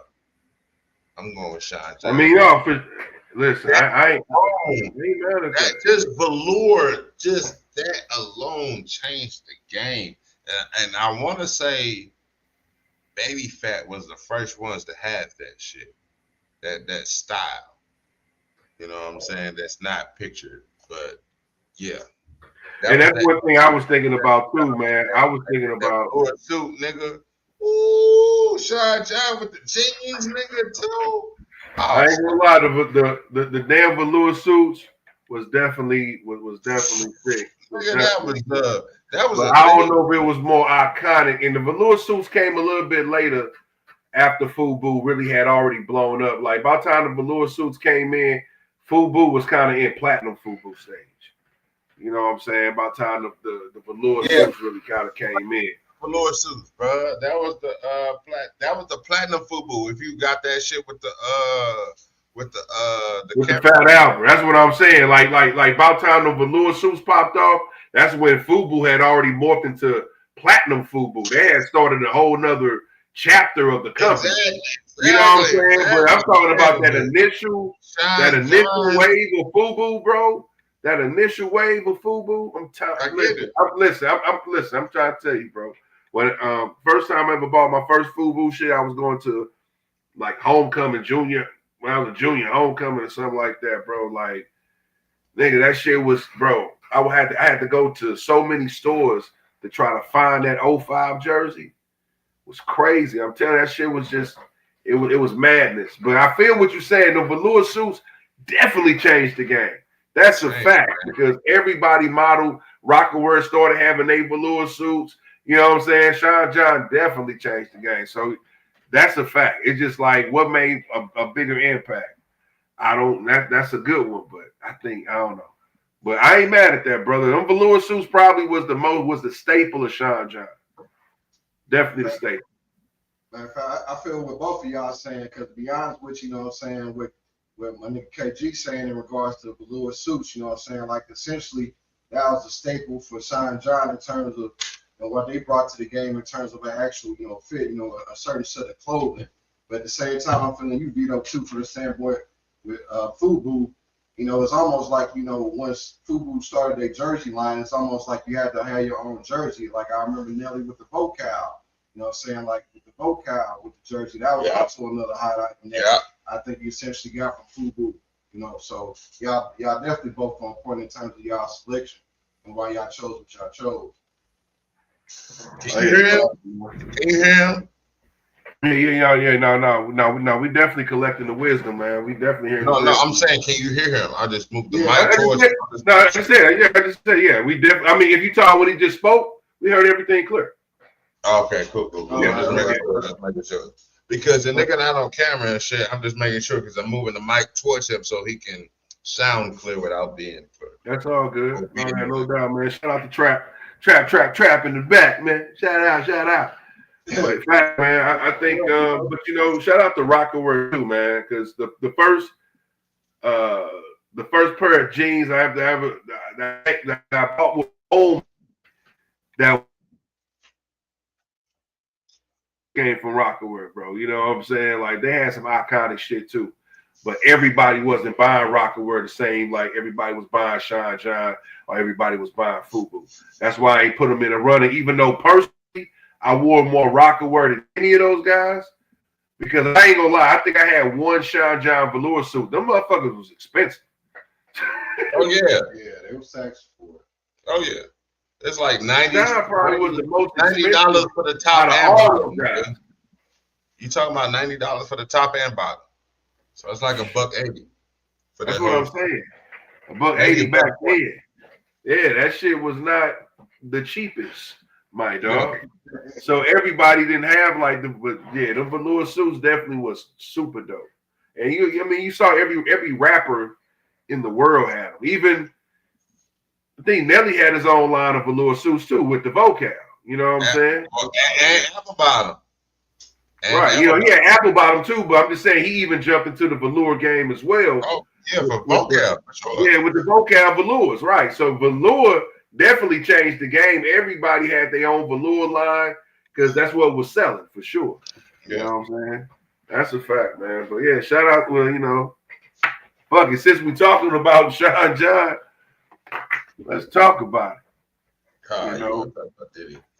Let's talk about it. We're going to talk about Sean John. We talk about the good. We talk about the bad. And we got to talk about the ugly today. Shout out to the background dunking on niggas. Man, listen. I wish I had a picture for this, but I don't. But we just gonna hop straight into it. You got a picture? Unless you got a picture for the Diddy trial. Let me see. Nah, I don't. I can bring one up real quick. It ain't gonna take me that long. I can bring one up real quick, man. Oh yeah, let's go ahead. This one right here looks like he's having a bad day. Let's go ahead and use this image right here. They won't give me my virtual background, man. They tripping. I'm trying to choose my shit this whole time. That motherfucker won't let me be great. All right, man. Go ahead and load that clip. And we're going to get into it. All right. It's bullshit.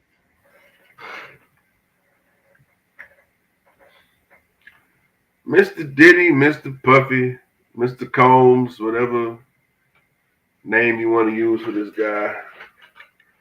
You know, since we last talked about this case, man, a lot of shit done came out, man.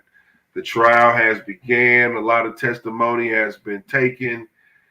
Key witnesses like Cassie, sex workers, former colleagues, all have testified. Some for the prosecutor, some for the defense.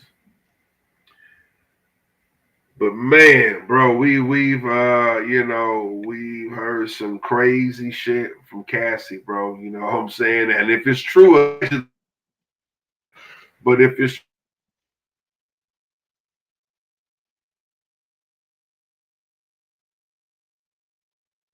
bro, in the eye of public, bro, because I don't want to.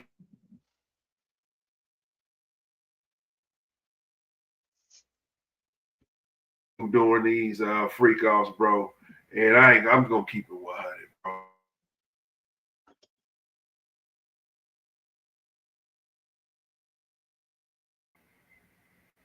Diddy, you gay's a motherfucker. I don't give a fuck. That shit's crazy. I don't know what's going on, bro. I don't know what world is going on. If you are gay, that's your right. I might, you know.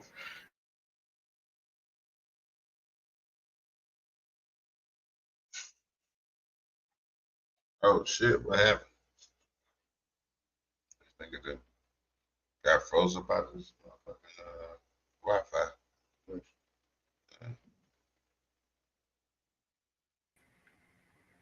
Man, I don't know what's going on. Yeah, your Wi-Fi.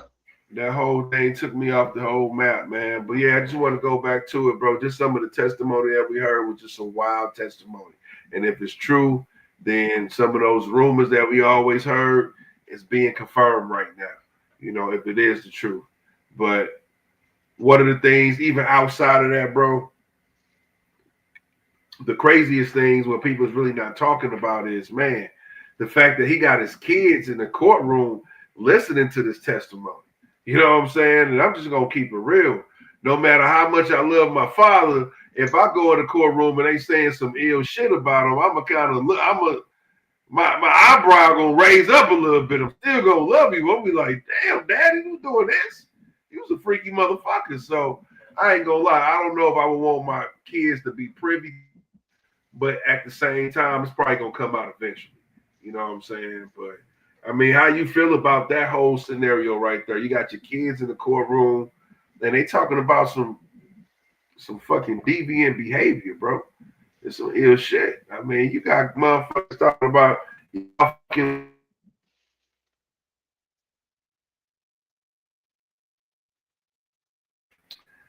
I don't know, but let me get your take, man, before the Wi-Fi throws us off, man. How you feel about this Diddy trial and where it's going, man? This Wi-Fi about to shut us out. That nigga Diddy got control of the Wi-Fi. Man. Hey, man. Say, man. TV off. I'm gonna get 1,000 with you. If I knew what I was on,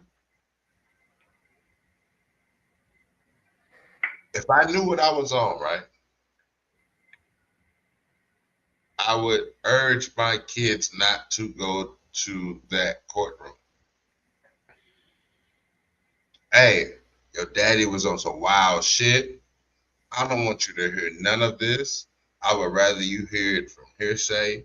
That I don't know, but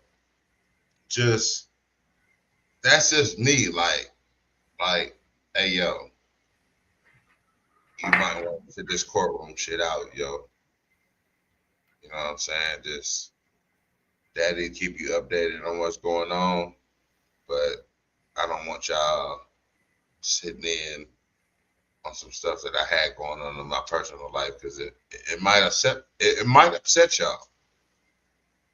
Just to be 100, but I just don't want y'all to hear all that. I mean that's yeah. Whether you hear it in the media or not. You're not going to hear every single detail like you would hear if you're in the actual courtroom. You know what I'm saying? Right. You know. But who's to say they don't have close friends of that shit? And but also this too. But all I'm saying is, if I was that, I would be like, yo, do not come to the courtroom with this shit. Please don't. That is a freak. That's what they left the courtroom saying. Damn, that is a freak. What the fuck? That's fucked up, bro. On so many levels, that's fucked up. And you know, I would have urged my kids if they were grown not to come to the courtroom. But you know what? It's you know what? In that type of situation, bro, just because you got daughters, you know what I'm saying, and these crimes are against women. And just the details of that, yeah, you definitely don't want them being there. But I kind of understand. And they're grown-ups. He might not even tell them to come. They might come on their own accord. You know what I'm saying? But I do understand where it looks better for Diddy to have his family there. Because when you got the support of your family, you look less of a monster. You know what I'm saying? Because you do got your family that support you, you know? Because some people in your family like, fuck that. I can't stand behind you, bro. I ain't going to show up to no court. You know what I'm saying? So, you know, it looks better for you, but the price they're paying to show their dad support is crazy. Because the shit we're hearing right now is crazy, nigga. You fucking around. Old girl had mouth sores, allegedly. And I do want to say allegedly because it's her word against his, unless they got videos. One thing I haven't heard anything about is the videos. Where's the videos these days, right? And that's the things that the kids gonna be able to see that we won't ever see. We won't be able to see the videos, but they're gonna be right there watching that TV like the jurors are and seeing that shit. So I don't know if they prepared for that. I think some days they might want to stay at home. You know what I'm saying? If they got videos of these acts, because they gonna play that shit. And I wouldn't want to see my dad getting his freak on. I don't give a fuck what's popping, dog. I'm out the room, nigga. Straight up. I can't be here for this with dad. You know? But I don't know, man. It's going pretty crazy. But what a lot of people are saying, just kind of wrap this up. What a lot of people are saying is, you know, they're saying a lot about the sexual acts, but they're not talking anything of that warning or RICO. So people saying, hey, it might be looking good in Puff Daddy Faith. You know what I'm saying? For the fact that they're not really bringing up no evidence of the RICO. They say the judge is straight asking them, what's this relevance? This is not relevant to a RICO. So, you know, like I say, I don't think I'm about to get these years people think he's going to get.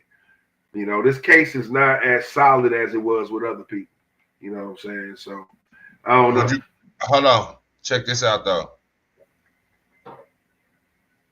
Would you do that? No. I ain't gonna stand outside nowhere between y'all. Now, hold on. Yo, I ain't about to do that. You know. Straight up. I ain't gonna No, bro. I ain't gonna wear the free Diddy shirt, bro. Hold on. You know, now, if I need it. Do you think you get $20 an hour if you wear a t-shirt? You gotta speak up. She just got recruited, right? I refuse. You said no. No. It wasn't worth the 20? No, but like he told me that it's for a Diddy coin, so I'm not really sure what that is. Yeah. They I mean, yeah, dog. Hold on. Go back to the. I don't even want you to go back. $20 an hour to wear that shirt. $20 Some of those people kind of look. They kind of look homeless. And I was about to say, if I'm a homeless guy, damn right, that's a good damn job. $20 an hour, just put on the shirt. I'm gonna be out there. But yeah, normal circumstances, I ain't about to put out. You know what I'm saying? That's cool. Man. Who's to say they're gonna pay you though? That's what I'm saying. When you ain't got nothing to do, fuck it. I'm taking that chance. You rolling the dice, baby. that shit was wild when they came across my timeline. I'm like, these niggas is wearing shirts for Diddy. See, that's the thing too, bro. You know what I'm saying? To me, that makes Diddy look worse. You gotta pay people to support you. You know, when motherfuckers was outside with free shine, free Boosie shirts without being paid. Like people was actually showing support without being paid. Right, free Pimp C. Right. Pimp C was organic. Organic. Boosie was organic. Organic. Free Gucci. Murder was Gucci. Organic. Right. Free Bobby Smurda. Right. You know what I'm saying? You shouldn't have to pay people to put your shirt on. So to me, that makes it look bad. Like, damn, nigga, you got nobody who just want to support you. You got to pay niggas to support you. So that makes you look worse. It's like some shit a guilty nigga to do, huh? If you pay a nigga out there, you'll pay a juror. Straight up. I think it's just about to pay some niggas, dog. But yeah, I just wanted to bring that up though. We'll see, man. We'll see. I'm pretty sure it ain't gonna be no long case like a YMW Melly or a Young Thug. I'm pretty sure it ain't gonna be caught up for no years. They probably gonna wrap this shit up by July. You know, we gonna know something. So we'll see, man.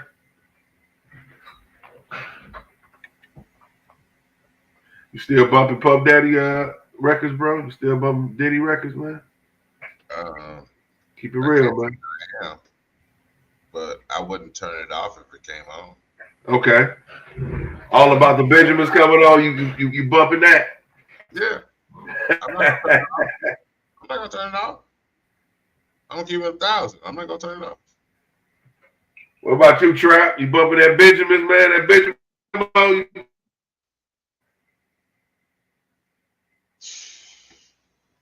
Niggas just an answer, nigga. This Then they gotta go through a whole thought process. You know what I'm I saying? was like, hold on, let me see, man. You know, in the rotation, it was for a reason. You know what I'm saying? Like, I ain't just bumping that just to, you know what I'm saying? You know what he's saying though. If any Puffy song come on, nigga, oh, you turn it off. Any fucking song, you know what I'm saying? There ain't that serious to me.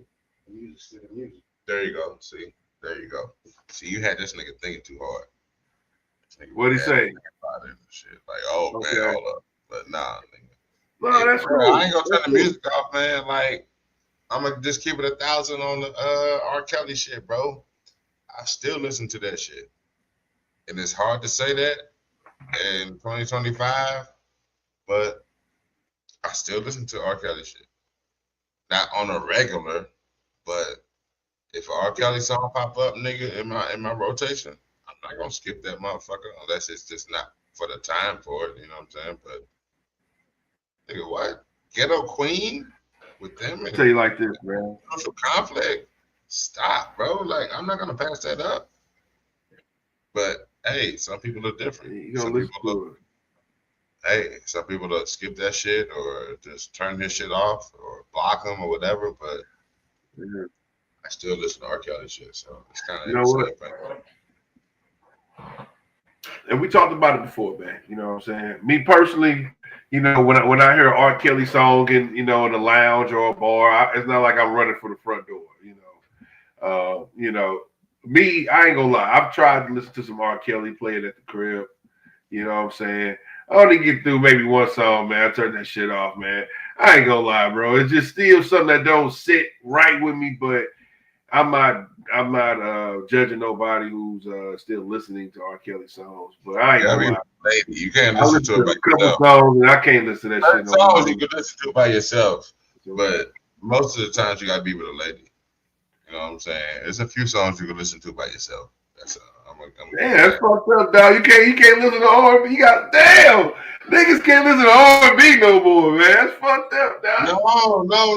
I'm just saying, bro, because R&B is designed to be with chilling with a lady. But I'm saying R. Kelly is such a kind of an artist that he has a few songs that you can listen to that doesn't have to be sexual related and you can vibe to. That's what I'm saying. You know what I'm saying? You got your fiestas, you got your other songs that, you know what I'm saying, not necessarily sexually driven, but you can still vibe to without a lady. If that makes sense. I mean, I feel what you're saying, bro, but I ain't gonna lie, bro. I would in the kitchen, bro. Like to motherfucking shit happens. Like you're ready or something. I mean, he's dope music. I don't know, man. You know, I don't know. Yeah, it's a few songs there which you don't, you know, to be in the presence. You know what I mean? Word, I ain't know he had songs that required a lady to be in the presence for you to bump them, cuz this is the first. I don't know, it's crazy. Yeah, man, that's crazy. Come on, man, you ain't gonna listen to that shit. To by me, yourself. you know what? To me, the songs that come on, man. To me, the songs that fall along that line is like songs like "End of the Road." Like, what if I'm listening to "End of the Road"? What's going on? You know? That was I don't know, bro. I know what I'm saying. That was Boys and Men, but I wasn't bumping in. I don't know. It was a great song, but it just I don't know. I ain't bumping End of the Road by bro, myself. you know, you haven't bumped enough R. Kelly. I don't know. Discography. It's a few songs that you know you need a woman with. And there's some songs you can rock with R. Kelly without a woman. So it's I don't know, bro. It's cool, bro. It's cool. I just uncracked that code in your brain for you. I want to ask Trap. I'm gonna keep Trap out of this, bro. But see, I ain't gonna lie, bro. I listen to R&B. All good, player. It's all good. These things all good. All right. You got your take on it. You got your take on it, man. Some songs you can rock with a woman or with R. Kelly in your presence. Some songs you can rock as a man by yourself with listening to R. Kelly. So that's it. I ain't know, bro. I didn't know. You ain't gotta. I ain't know, Trap. I ain't know, Trap. Because I've been doing it. I've been listening to it, bro. I ain't gonna lie, bro. Cause listen, I mean, real talk. I know you, this nigga on that Yalzabub over there. You on that Amsterdam, huh? But no, real talk. When it came down to like albums like TP2.com, I bumped the whole fucking album. I didn't skip Greatest Sex because I didn't have a chick with me.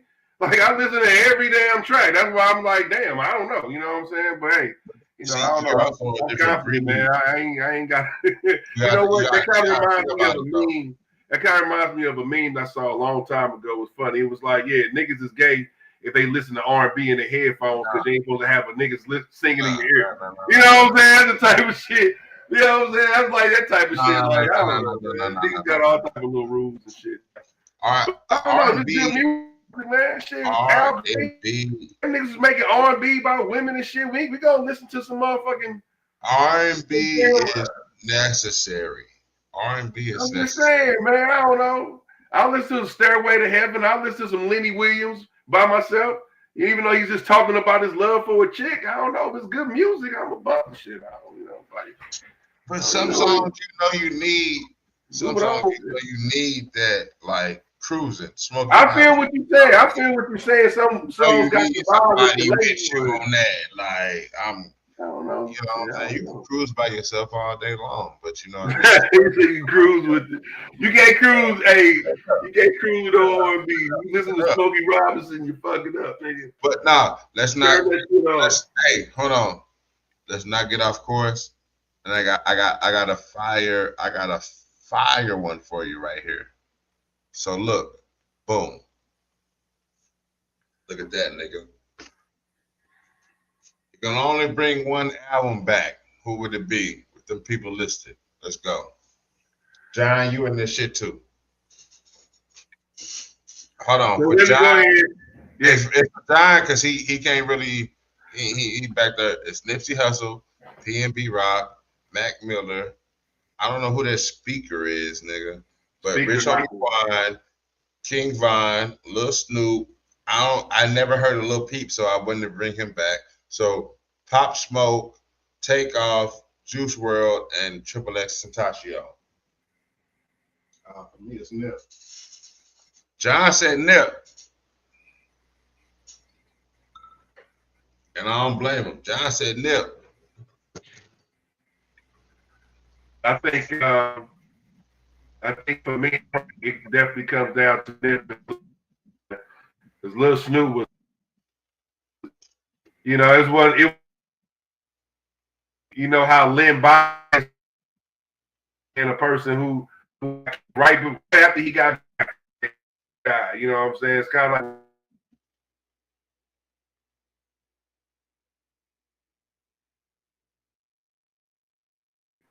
so definitely love to see, yeah, Nip for sure. You know.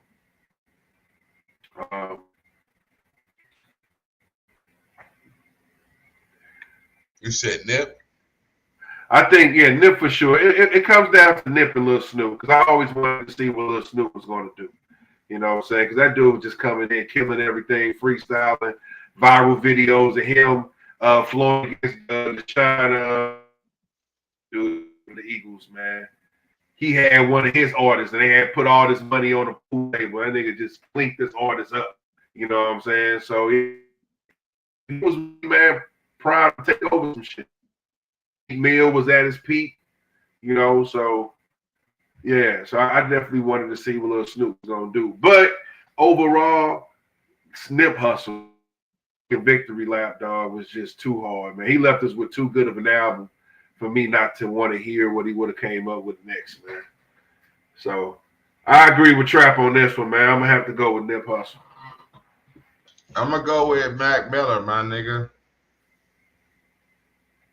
Because that, I think it was called what, movies with the sound off or some shit like that. Yeah, that was a nice album.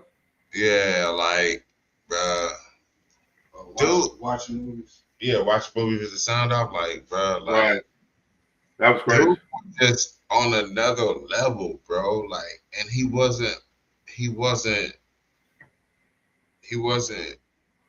Post Malone, where he'll rap and then go into some other shit. He was already alternative from the jump, it's just like if you fucked with him, you fucked with him. So you know what I'm saying? He was kind of like alternative rap, if you wanna just call it that. But dude was on another level, bro. Like Miller, bro, stop, man. He was just doing collabs with everybody, bro. Your Currencies, your Freddie Gibbs, your Bodie James, your everybody, bro. Like Smoke DZA, he was just a complete bodied artist, bro. And I believe, if I'm not mistaken, he was making his own beats and doing shit like that. So I think he was starting to transition into making his own projects, if I'm not mistaken. I could be wrong, but if that was the premise for it, man, Mac Miller for me, baby. No doubt, man. RP to all those guys, man. All talents, man. XX Tentacion was definitely was somebody I was thinking about too, man. That's somebody I got on late. I ain't gonna lie. I got on to him after he passed, to be honest, because I just heard about all the antics when he was living, so I really wasn't checking out his music. But when I started to hear his music, I'm like, oh, this nigga had layers to him. He wasn't that crazy dude I thought he was. This dude actually, that Jocelyn Flores song and shit, like, you know what I'm saying, Fuck Love with Trippie Redd, like, yeah, dude actually had some shit. So he was real talented, man. You know, Juice WRLD, another dude that's, man, dude, he can rap his ass off too. You know what I'm saying? So yeah, it was a tough decision, man. Facts. But yeah, Mac Miller for sure. You know, Mac Miller, you know, even though he just dropped the album, and that's one thing out of all those guys, he's been kind of dropping the album consistently. So, you know, he has a lot of projects loaded up in the chain. You know what I'm saying? So he was a workhorse. You know, I don't know if they got anything new from Nipsey. I would hope Nipsey got like 6 or 7 songs they can put on an EP or something, you know what I'm saying? But, you know, who knows? You know, that's supposed to come out. I don't know if it was last year or this year that they said that was supposed to come out. I'm about to say Black Sam definitely been talking about, you know, something coming out soon. Oh yeah. That's what I'm talking about. And that's what's needed too, man, for real. So, you know. And I'm hearing my homie dropping this year too, man. I just have to reserve that, because if Jay-Z drop, we're gonna have to see the year, bro. Yeah, no, I just want to put that out there. Hov, you know, they kind of hinting that Hov might be dropping this year. Hov ain't dropping stuff.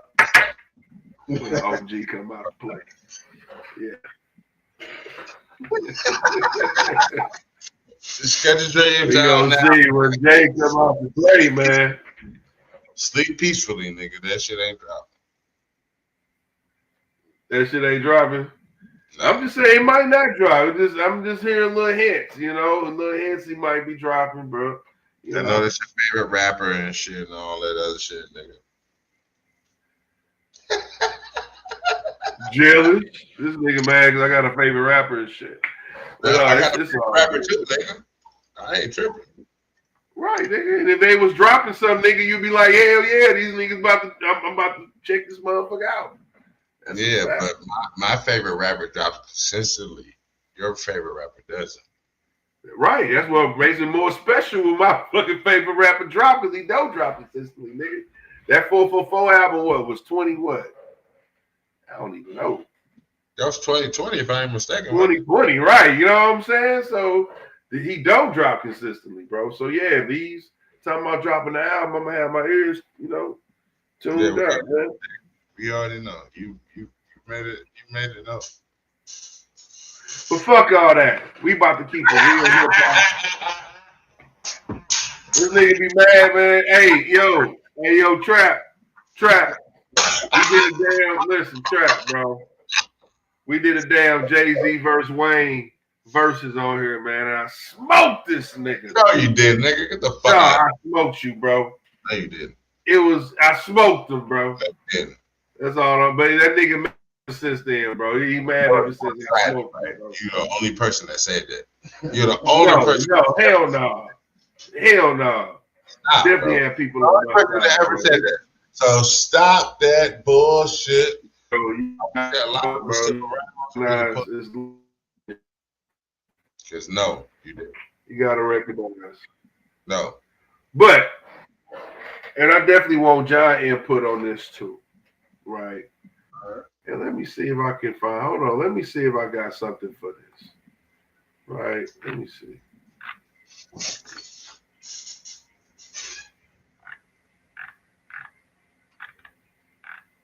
Okay, matter of fact, I'm gonna load this up too. I got bad weed trades, bro.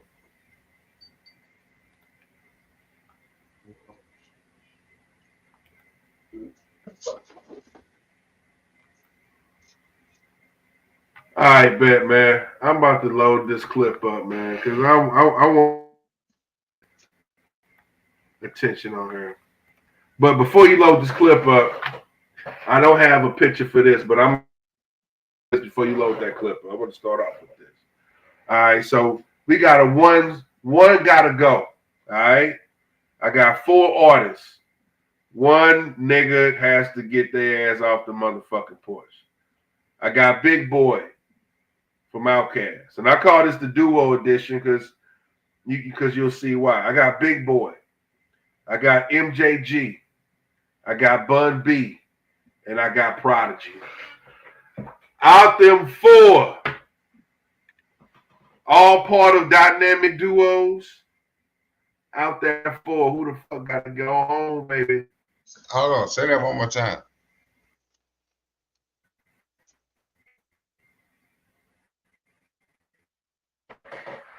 It froze up.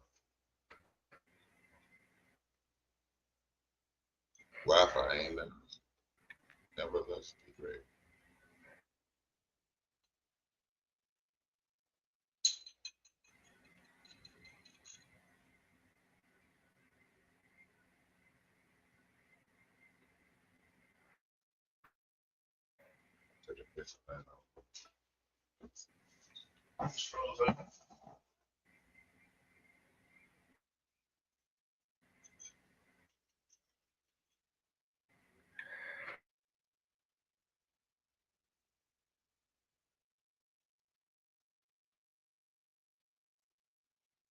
I don't know, man. We might have to end the stream due to technical difficulties, man. This nigga. Look like you back online, Vito. Yeah, I'm online now, man. This motherfucker shit keep going in and out, man. Yeah, I don't know what's up with the Wi-Fi tonight.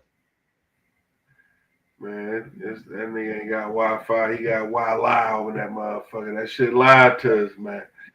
Fucking us up. Shit, what you say? You say out the 4 one gotta go, and what you say? MJG, Prodigy, Bun B, and what you say? Big Boy. Big Boy, there you go, bro. Out of them 4 guys, man, who can you live without, bro? I don't know. I might be biased since I'm, you know what I'm saying, out the 3, you know what I'm saying. I definitely listen to more of them than this dude, but I give him props on the production tip, man. But yo, this was fucked up. We done lost motherfucking contact with home base. Of all people. That's you need to put some foil on top of your laptop.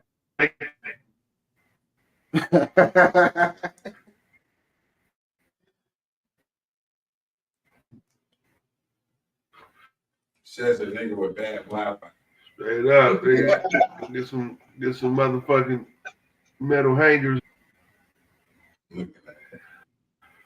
Yo, if you just joining in with us, man, we've been going at it over 2 hours, man. Got some technical difficulties, a little bit of some challenging Wi-Fi issues, but I appreciate y'all coming in and joining with us. Right now, we're just doing our very famous versus segment, and one nigga gotta go. Big Boy, Bun B, MJG, Prodigy. You know, one gotta go, man. So, damn, say that one more time. I don't know if he's frozen now. I don't be knowing niggas is froze or not, but shit. Yeah, we not froze. We not froze, nigga. I don't know, man. Might have to end the stream, bro. This is bad.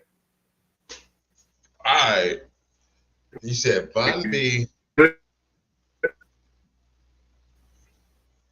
Here's Wi-Fi. Once my shit load up, it's bad. What you say again?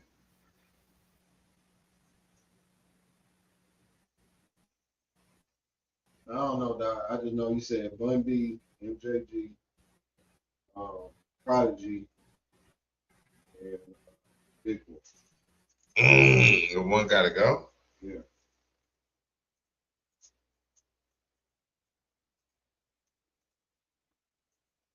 Man, that's crazy, bro. Say it again. Bun B, MJG, Prodigy, Big Boy. Right.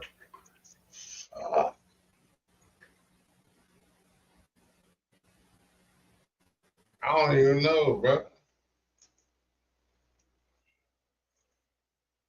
You said Prodigy.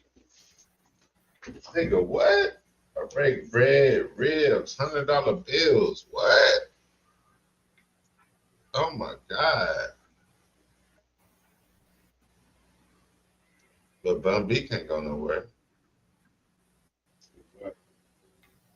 And who's the first one you said? Should Big Boy and then who else?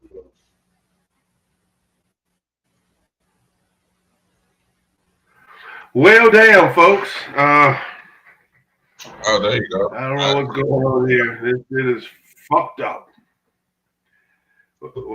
How is it, bro? Bun B, Prodigy, Big Boy, and MJG. Oh shit. I'm sorry, bro. It's gonna have to be by Big Boy, dog. Can't do that. Like, I'm sorry, bro. Prodigy got that shit. MJG got that shit. Big Bun B got that shit. It was hard. That's a hard choice because I love Daddy Fat Sack, bro. But against Prodigy, whew, that was tough. Prodigy got that shit, nigga. Mobb Deep, nigga. Are you serious? All right, I'm gonna just leave it at that, man. With Nip Hustle in the background, mailbox money, bitch. No doubt, man. That's a tough one for me, man. Big Boy, MJG. Bro, I'm like, what, nigga? Prodigy? What? Mobb Deep, nigga? Are you serious? I'm sorry, man. I have to go. I can't give up, Big Boy from the standpoint. I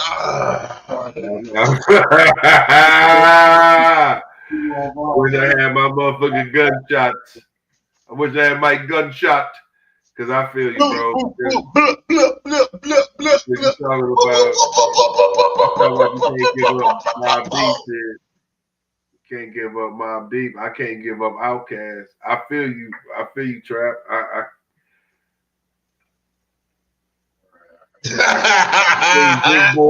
I think Big Boy gotta stay in there.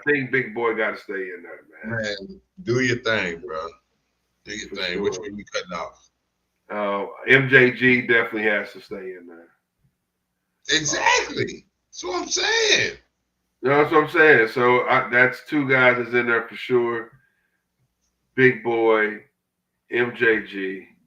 Now it comes down between Bun B and Prodigy. Oh my God, bro. That's crazy work. Yeah. That's crazy work, my nigga. That's not crazy work, bro. Are you fucking serious, nigga? What you talk, bro? Listen, man. No, in your opinion, that's crazy. When we talk about, bro, listen. There's both, nigga. When we talk about Mobb Deep and we talk about Outkast, they both, and I think we talked about this last time. They both have 4 classics apiece to me. They do. They have the same amount of classics to me. Now it goes to levels of these classics because there's levels to it. Just because you got a classic don't mean your classic is better than this classic. This classic could be better than yours. You know what I'm saying? So now I gotta judge it like that. And Outkast winning that. I think their classics are more impactful. It's just ATLiens, whatever. That's a whole nother conversation. That's why I can't take Big Boy out the equation. Now you're talking about Bun B, we talking about UGK. I can't take Bun, I can't take UGK away. It's gonna have to be Mobb Deep, man. See, you niggas have to be biased, bro. I get it, bro. Y'all niggas is biased like a motherfucker, bro. Motherfucking Mobb Deep. I'm an East Coast nigga. I ain't biased, nigga. It wasn't a lot of niggas in St. Louis listening to Prodigy, my nigga. Guaranteed. It wasn't a lot of niggas lined up at motherfucking British Vital trying to buy Mobb Deep. A lot of niggas listening to it in St. Louis. I ain't biased. I'm just keeping it real, bro. To be going, bro. It ain't gotta be popping in St. Louis for it to be going. Let's just get that understood. All right, Ben. I know that. That's the whole point. That's the whole reason I said that Mobb Deep wasn't popping in St. Louis like a MJG or something like that was, but at the same time, I never let that hold me back. I'm gonna listen to anybody. I don't give a fuck where you from. That's what I'm saying. I was buying Mobb Deep albums. You know what I'm saying? Shit. I bought Shook Ones. You know what I'm saying? I bought Hell on Earth. I bought Murder Music. I actually went to the stores and bought these albums. So I was fucking with Mobb Deep. I'm not biased. It just comes down to my experience of who had better albums and who was better rappers when it come down to it. Big Boy is a fucking beast. I don't, the way you looking at me, the way I'm looking at you, like, are you fucking serious, nigga? Big Boy is a fucking nigga's a donkey. He's a beast, but I gotta look at my beat though. Havoc is not better than Big Boy rapping. Havoc is not a better rapper than Big Boy. You know what I'm saying? When it comes down to it, it's probably a better rapper than Big Boy. Impact is just as great. The impact is just as great. They might not be better rappers, but the impact is like neck and neck to the culture. That's a fact. No, the impact is not neck and neck. You got me fucked up, nigga. The impact is not neck and neck, dog. Mobb Deep did not put the East Coast on. Nigga. Mobb Deep, Outkast put the South in the light, my nigga. That's a whole bigger impact. The East Coast was up. If Mobb Deep never came out, and there's no disrespect, but if Mobb Deep never came out, the East Coast was already strong. You already had your DMXs, your Jay-Z's, your Biggs. East Coast was strong already, nigga. They laid the blueprint. They laid the blueprint for all the other groups, nigga. 2-man groups, nigga. What the fuck you talking about? It wouldn't be no Capone or Noriega. Are you forgetting about EPMD? What the fuck is you talking about? 2-man, Run DMC, nigga. What are you talking about, man? I'm talking about for the era.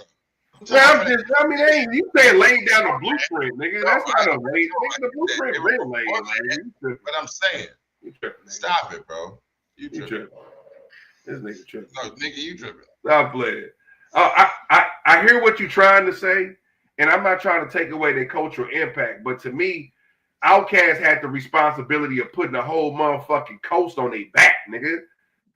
Them niggas was the only guys getting motherfucking Source Awards and shit. They had to put a whole coast on their back. Mobb Deep never felt that pressure. That's why I'm saying we talking about impact, nigga. They one of the reasons why Atlanta was so strong because they laid the blueprint down for that. Atlanta had a longer run than the East Coast, my nigga. You understand that? Atlanta had a longer run than New York. Of course. Okay, then. That's what I'm saying. They laid the blueprint down for that, my nigga. That's what I'm saying, my nigga. More impact, bro. Same accolades as Outkast. Fuck all that. Mobb Deep has not been inducted into the fucking Hall of Fame, bro. They is not in the Rock and Roll Hall of Fame. When you talking about accolades, are you tripping? That's what I'm saying. It's impact, my nigga. That's why they in the Hall of Fame, bro. Not to say that they don't deserve to be, but they not. Thank you. Thank you. They Okay, but deserving and accolades and what has been proven is two different things, bro. Come on, man. Impact, stop playing, man. Niggas be forgetting, bro. Niggas be forgetting. You talking about Impact versus the niggas that are so diamond, my nigga. It's not even in the same realm, my G. Stop it. Not in the same realm. I'm still running with Mob Deep. You tripping? It's all good though. Shout out, D. Them niggas got classes upon classes. But shit, nigga. Yeah, all I'm saying is, you know, at the end of the day, you can't touch Big Boy, you know. I mean, shit, you know, we just got done talking about clothing lines. Outkast had their own clothing line. You know, in terms of cultural impact, so. That's it. It's all what you want to gauge it on. You don't have to like listen to this nigga and say, no. I get what you're saying. He answered the question first, nigga. He answered the question first. Before I even said something, he already gave his answers. I didn't influence him. Cultural impact. So that's he answered that nigga. Hated so you're not listening to him, but at the same time, but I get what you're saying. I got you, but nah, you know what I'm saying? Because they did make such an impact that they had clothing line. I get it. Yeah, you definitely can't touch Outkast, man. I mean, Impact, dog. This nigga had clothing line. Big Boy was in the damn dog breeding when it was early. Before niggas was really in dog breeding, he was in dog breeding, dog. Like he was showing niggas how to get paper. Whole different type of impact, bro. And culturally impact, bro. Straight up.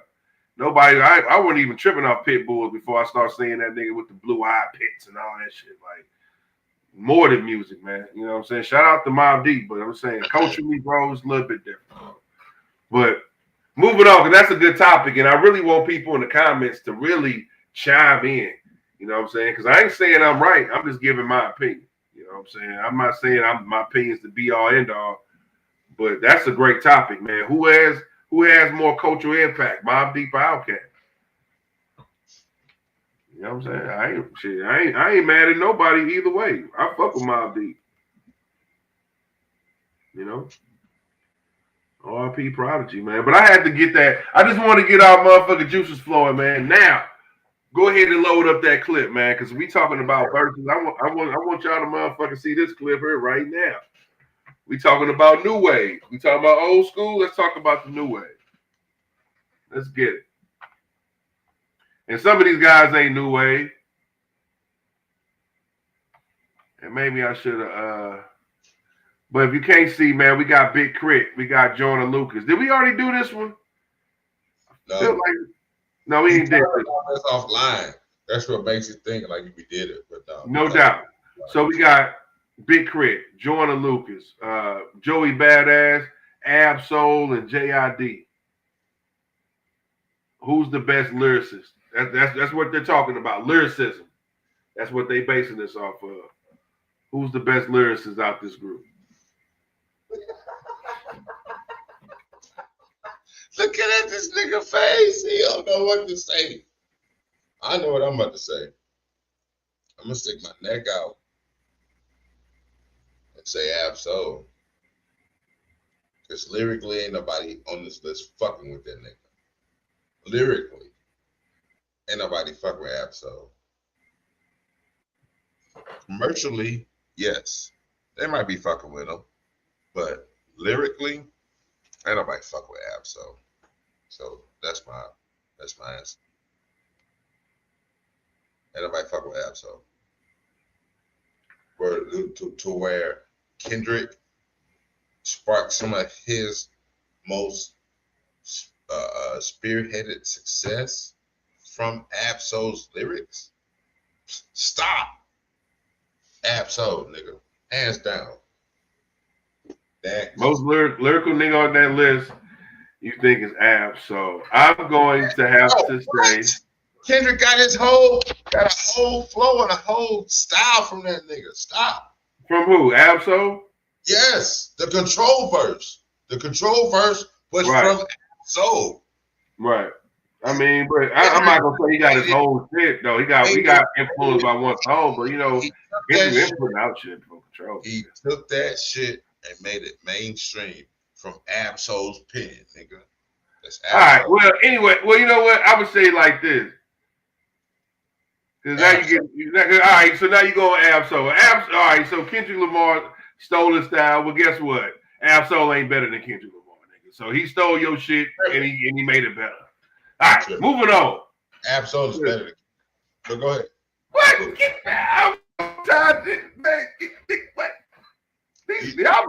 Y'all disrespect the niggas. All right, cool.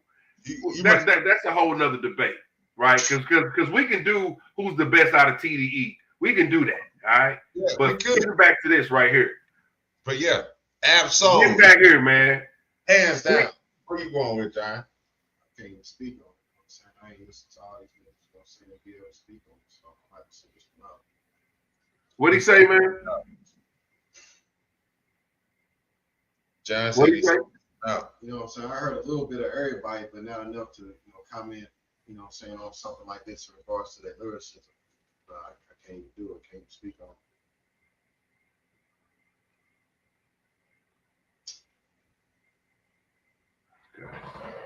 Ab-Soul. Well, I'm gonna go ahead and go, man. You know who I think is the most lyrical out of this group. Hold on. Who I think the most lyrical is, I'm gonna have to go with Big Crit. I listen to Ab-Soul. I like Ab-Soul, but when he talking about lyrics and how niggas pen shit, put the shit together, technical aspects of it, I'm gonna go with Big Crit, and I'm going with Big Crit because his earlier works, not so much his later works, but his earlier works. That nigga is a lyrical beast. So I'm going with Big Crit, bro. That's the out of this list. Nice. Because he got so many layers to his bars, bro. So I'm gonna go with Big Crit.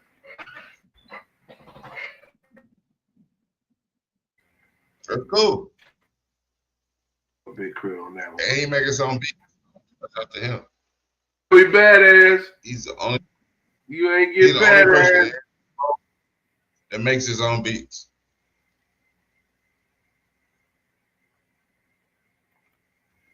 So that's what makes him different, because he makes his own beats. And, I mean, that alone. But set that aside. Even if he didn't make not one beat in the life, but he still had them same lyrics. That nigga's a lyrical beast. You know. Yeah. He. I mean, he just make him a jack of all trades. He could do his own beats too. But that nigga's a lyrical beast, man. You know, I'm surprised. And listen, I had the best freestyle verse on Spiral. Now I'm curious to know who you feel had the best verse. Who had the best verse? That I mean, because you looked at that list, you said Joey Badass. I mean, you said Ab-Soul was the one. So shit, I'm curious to know who you think had the best verse on that Spiral freestyle. So yeah, Joey Badass. Okay. That's all I gotta say. I guarantee Kendrick wouldn't get shown up. He ain't about to get shown up on the track. That nigga Joey Badass, that nigga Ab-Soul, that Joey Badass show up on the track. Hold on. I said Ab-Soul was the best lyricist out of that program. But as far as the cipher, Joey Badass had more to prove. And he dissed Kendrick while Ab-Soul was in the building. And he didn't approve of that. That was towards the end. He was like, hold up, bro. We talked about that, blah, blah, blah. But yeah. That's crazy, man. First on that motherfucking Red Bull, Joey, easily, nigga. Easy. Yeah, I gotta give it to Joey. Not super easily though, because I think Big Sean got niggas slept on. I don't know. Big Sean verse was crazy. It really was. It kind of came down between him and Big Sean to me. You know, I have to say Ab-Soul, he was super dope on his shit, but when it came down to who had the best verse, it came down to either Joey Badass or Big Sean. But I give Joey Badass props because he was going at King. You know. But yeah, man, I just wanted to throw that in there, man. Lyricism, you know, that's so somewhat of the new wave. You know, Crit been around for a long time, but he's still one of the younger cats, you know, in a way. in a way. We got Jordan Lucas. My bad, Jordan. I know we ain't give you no love, Jordan. I fuck with you, Jordan. I already know how you are with that pen. I know you get busy, but yeah, those other guys had too deep of resumes. Hold on. What you said about Crip, he's not younger. He's just underground, so he's not as well received.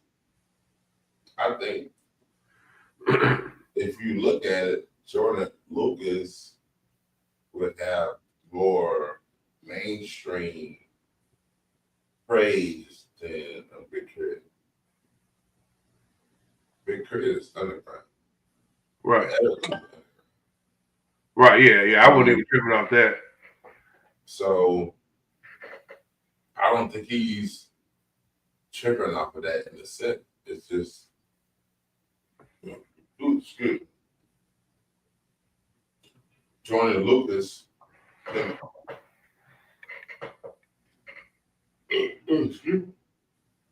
made a lane for herself, which is dope, but Big Crit been there. You know what I'm saying? So.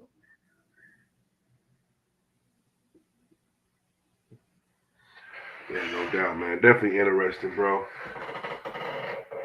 Definitely interesting. Shit, man. I know we're around there in that 2.5 hour mark, man. And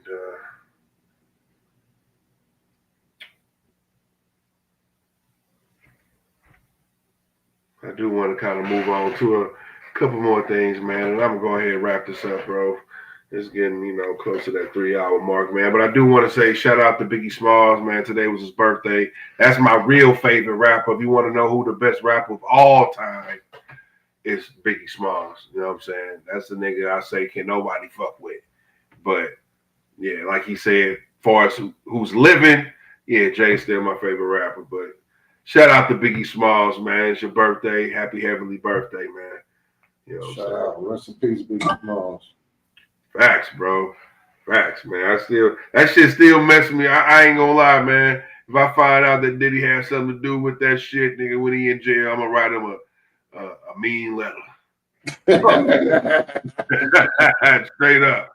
I'm writing that nigga. What's that nigga's prison number? I'm writing that nigga.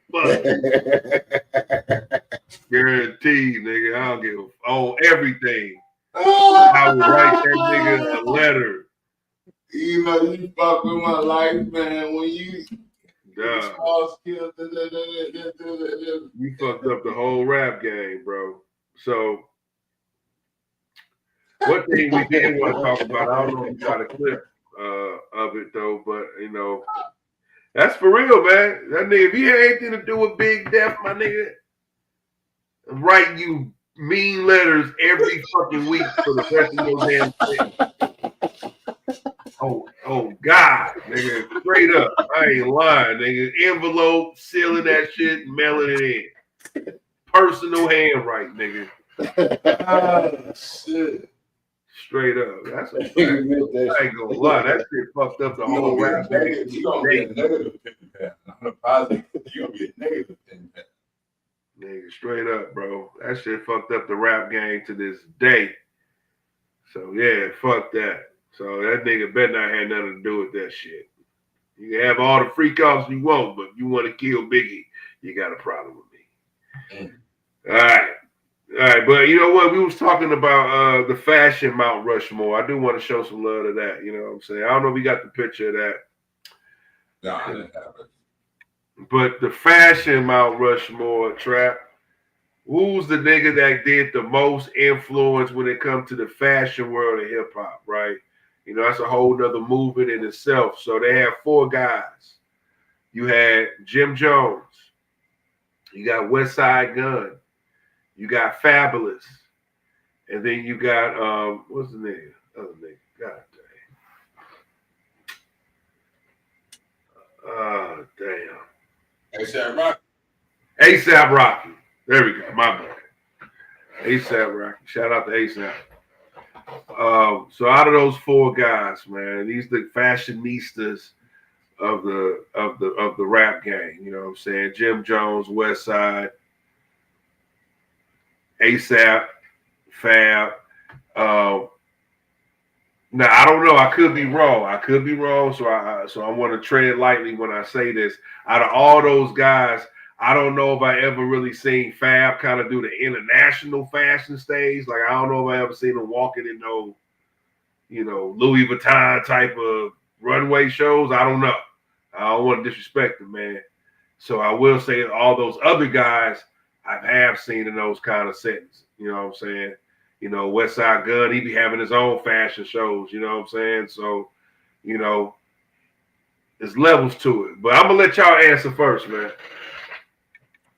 Shit, I'm going to have to definitely say ASAP on that one from the standpoint. Mm-hmm. The man got, himself on the screen right now to this day, with the Gucci guilty commercial he got out right now. Yoloni tied up with Rihanna, of course. So, he playing it, his side and, the family side. So, out of the list, you know what I'm saying, who's doing that? Nobody. Yikes. Okay. Damn. I got a feeling where this guy's going. Damn. You talking about me being a fan. Listen to this fan answer. Go ahead, brother.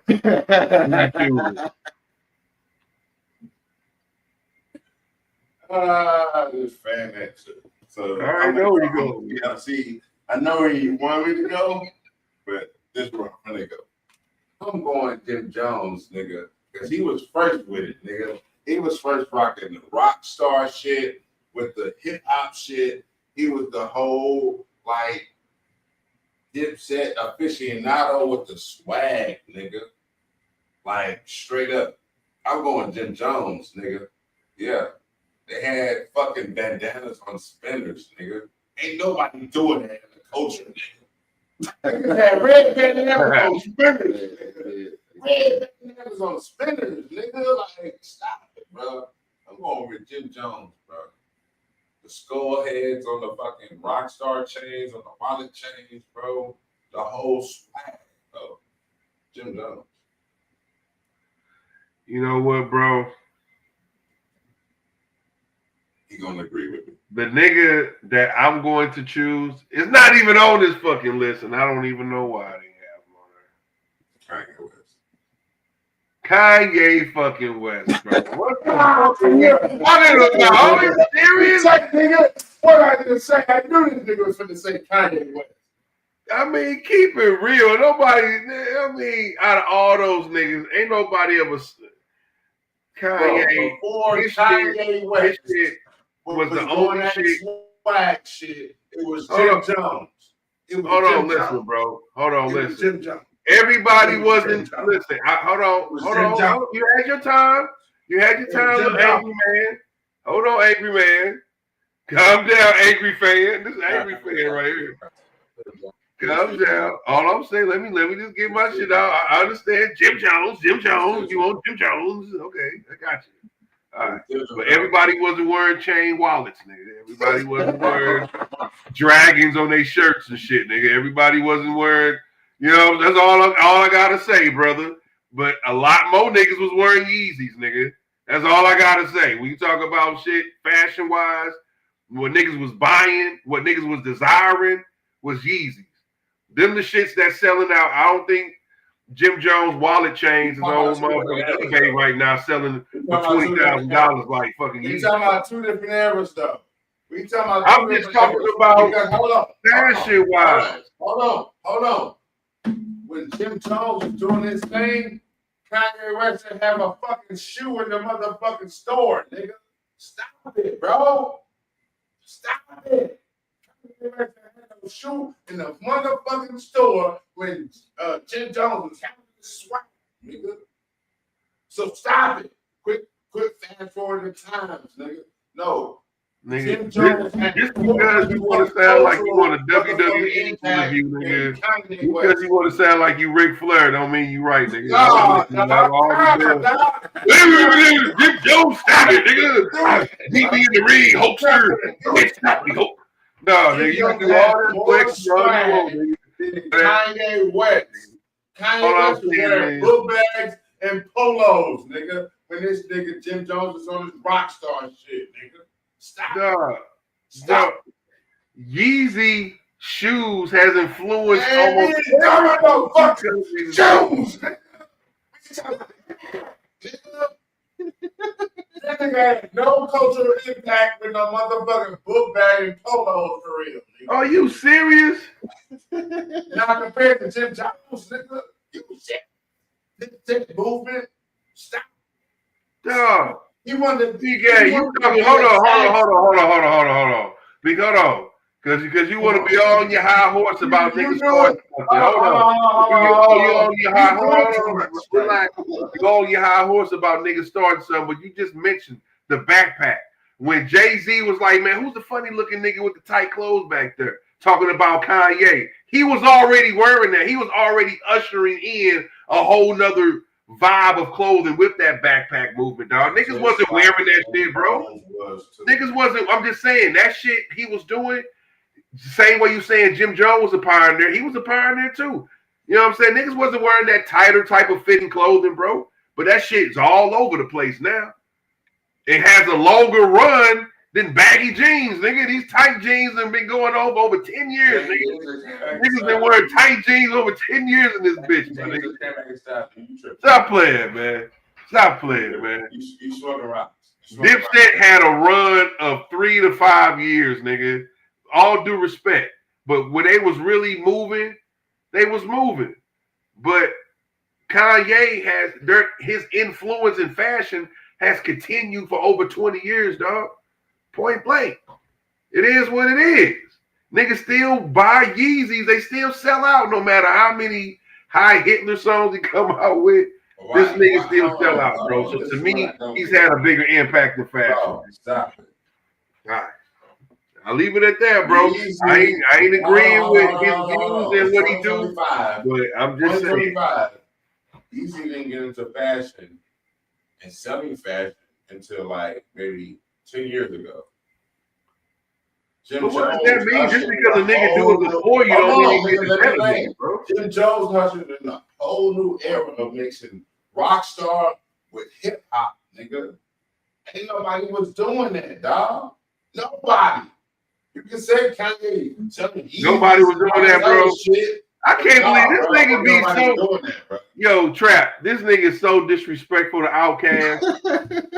This nigga is so disrespectful. He had like Andre 3000 wasn't mixing rock and hip hop since fucking 97, 98. What are you talking about, bro? I'm acting like Jim Jones was the first nigga doing this, bro. I'm talking about the situation at hand, nigga. Man, this nigga forget it. When you forget your history, what the topic was, nigga. What you said was what, right? No, Jim Jones. Jim Jones was not the first nigga to do all that, nigga. Like, stop, man. He was the first nigga to usher in for maybe that time, but it was plenty influences too, bro. Even they interviewed that dude Ali Zoe, and he was talking about that Zoe Ali. I can't remember his name of disrespect, but they interviewed him. And he was talking about how them guys used to come down to motherfucking Miami, and they saw his wallet chains, but his wallet chains had the diamonds, real diamonds. They're like, damn, where you get that from? He's saying that Jim Jones got that shit from him. Exactly. So it's not even like Jim Jones thought of birthed the whole idea. He's getting influenced by it. See, that's all I'm saying.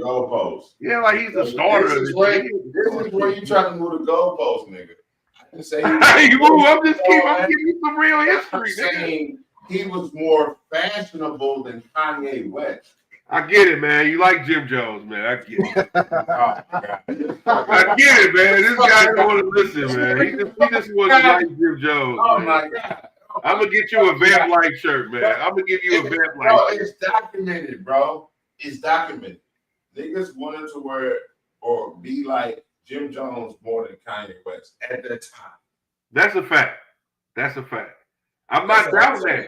That's what I'm saying. That's what I said. That's what I said. He had a less. But no, the time in that moment, niggas wanted to wear and what? And you got that, my nigga. You got that. All thing I'm saying is That's why I say they had a 3 to 5 year movement, but Kanye's movement has surpassed that, and people are still going for what he feel like is the newest fashion. When he drop his shoes, they go crazy.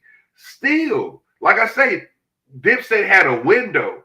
Kanye built a brand that's gonna last forever, bro. That's why I say he had, when it comes to fashion, I believe he's more impactful. But for sure, Jim Jones had a time where he was the fashion Dinista out there. Oh, bro, what?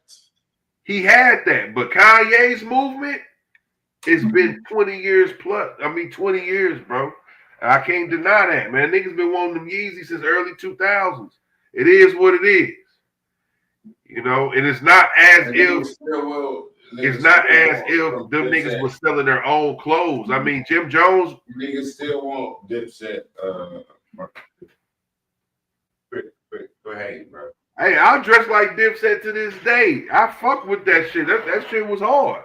I ain't lying. Of course, I'd rather dress like Jim Jones than Kanye at that time, for sure. Even to these days, I still can't wear some of the shit he was wearing. You know, I can fuck with the polos. The polos was hard. The motherfucking multicolored polos with the long sleeve collar. I can rock that. Yeah, I'm with that. But yeah, some of the other arrangements he had, I couldn't fuck with. But yeah, I hear what you're saying, man. But we're just talking about Mount Rushmore. And I gotta include everything. And out of all them niggas, none of them niggas actually really put out their own brand of clothing. They just either was sponsored by somebody like, Gucci is to ASAP, or niggas just put together their own flair and style. But it's not like, you can correct me if I'm wrong. Was Dipset selling Dipset jeans and Dipset, did they have their own clothing line? You know what I'm saying? Could you go to the mall and buy some Dipset jeans? No, I'm just keeping it real. No, I'm trying to be funny. No, I'm just saying he's laughing because some Dipset jeans. They right next to the Jabos, huh? They right next to the Jabos in that motherfucker. No. That's my whole point. Kanye was the only nigga that actually put a brand together and he sold to the people. Go ahead. Hold on, bro. I got you. To my knowledge, in this area in St. Louis, I don't think Dipset, if they had a brand or a clothing line reached here, if it did, it would have been popping. But I don't think they had their own clothing brand. But what I will say is, whatever these niggas put on, niggas was wearing. So they almost were the poster child of their own shit, if that makes sense. So it's kind of like, nigga, I don't need a stylist, but whatever I put on is gonna go because I'm, you know what I'm saying. So they didn't, you know what I'm saying, on that accord. I don't think they needed that, but. No, so matter of fact, to answer your question, no, they didn't have a clothing line that was sought after or was like. Got it. So all right, so all right. So let me ask it this way, because this is gonna give everybody equal playing field, right? Because everybody didn't have their own clothing line. Who was the flyest? Instead of saying who was the flyest out of them niggas on Mount Rushmore, that way we can just incorporate a nigga style. Right. Who was flyers on what accord though? Like flyers, when it comes to flyers level, I agree with you. Talking about just fly every day level. Like it's different levels to this shit. No, I'm just talking. Yeah, I'm talking every day. Like niggas put that shit on. When you see niggas every day in the public eye, they got that shit on. Every day.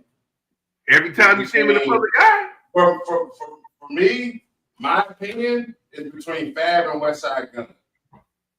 Fab ain't missing a motherfucking step. No, Jimmy put that shit on. Motherfucking step, bro. And neither is Westside. So Jimmy put that shit on. That's from me. Fab and Westside put that shit on, nigga. Straight up. Nigga, I see niggas rappers in Fab comments, nigga. So I know he be putting that shit on. So for me, is between Fab and Westside. No, okay. I thought, you know what? I'm not even trying to be biased because I listen to Westside, but just to be completely fucking honest, in this category, I see niggas want to dress like Fab and Westside. It's I don't know. I listen. I'm not gonna.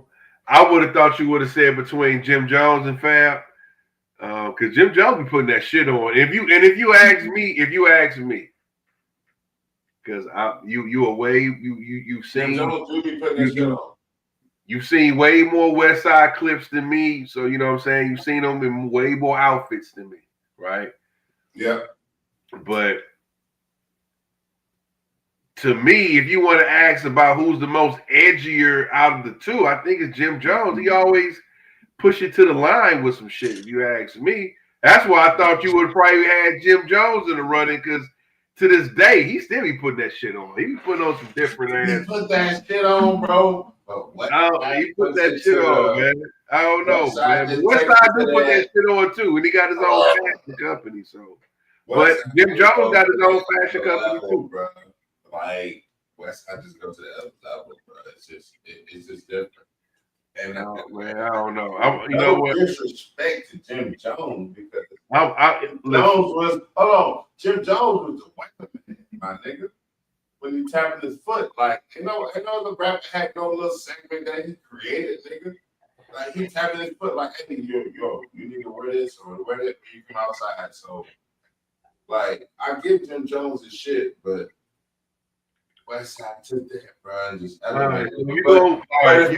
Consistency, if we talk about consistency, I'm going Fab.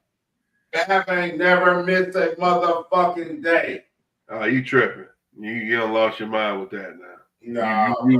You had me until you said he ain't never missed a day. Because I was about to bring this up. Hold on. I was about to bring this up because lately Fab been having some misses. I done seen him with some shit lately. Hold on. I'm talking about in a year span. So lately, as of recently, I've seen him miss some shit like, what the fuck is this, Fab? I ain't go front. I was like, nah, this ain't it, Fab. To me. You know what I'm saying? Like, this ain't it, bro. I can bring, nigga, you want me to bring up some pictures? Come on. I'll bring them up. Bring them up. Yeah, I ain't bet. Shit, I got you. Since you don't believe me. I haven't seen them, but I know for a fact that rappers in this nigga comments be like, yo, this nigga be putting shit on. So it's kind of like he's trendsetter. He's a trendsetter for other rappers. He's the only rapper that can get away with wearing an anklet, nigga. What other rapper got an anklet on, dog? A bracelet around his anklet, nigga. His ankle. And making it look cool. Nobody, nigga. So let me go ahead and I'm gonna just bring this one up, man, since you just think Fab never missed. No, okay. I'm gonna bring this one up right here. This right here is what we call Mythbusters. And we about to bust this myth of this nigga always put that shit on right here, right now. What is that? This nigga, right here. Clip is loaded. Because if you saying that, putting that shit on, nigga, you lost your motherfucking mind. This nigga got chaps connected to a bubble vest goose, nigga. What the fuck is going on right here? No, sir. That fit is not welcome at any occasion. But I'm gonna say this. Yeah, all right. I just gotta say, nigga, and that was recently. That's recently though. That's cool. It can be recent. That's recently though. So I'm just saying, Fab has. Listen, I mean, I do, but listen, to keep it a buck, I do choose Fab as well. I agree with you. I think Fab is the top dog because when like I said, that's just as of recently. You know what I'm saying? But when he come out, he don't miss, man. It's usually just, and it's not the clothing, it's like the color. You look at his shit and be like, can he make that? He put that shit on our more so where with the Martin Jeff Hamilton leather. Like, right. What thought about making a Martin style Jeff Hamilton leather? Like, come on. No, that nigga got, trust me, that nigga got some sauce, man. You know what I'm saying? That's why I would disrespect Fab. And out of all those guys, he's probably more so somebody I would dress after. Because I ain't gonna lie, Jim Jones is edgy, Westside Gunn is edgy, ASAP Rocky is edgy. I probably wouldn't put everything they put on, to be honest, but consistently, I'll probably rock what Fab has on than other those guys. Just on a regular day, you know what I'm saying? Because a lot of the times, them niggas dressing like they coming down a red carpet. You know, Fab don't miss, bro. Fab don't miss it. Fab is fresh. Fab is what you call fresh, man. It's fresh. Everything coordinated. I see his G and G other. Fab is the New York Young Dro, and I say that with respect, even though Fab came out before Young Dro. But Young Dro is a nigga that know how to put that shit on. You know what I'm saying? He just fresh with it. You know, shit gonna be coordinated. So that's why. But anyway, man. Getting back to it, man. I thought that was dope, man. Fashion Mount Rushmore. I think Kanye should have been on there, but all this recent shit is probably why they ain't on there. Throwback jersey. You know what I'm saying? Because out of all them niggas, Kanye is the only nigga that's selling out in the stores. Well, no, I ain't gonna say that. I know Westside Gunn probably sell out a lot of his product too, but I don't know how much product Westside Gunn is manufacturing. Yeezys is all over the fucking world. You know what I'm saying? So I don't know. I'm pretty sure Westside Gunn merchants are all across the world. I mean, it's all across the world, but I'm talking about how. I mean, just like those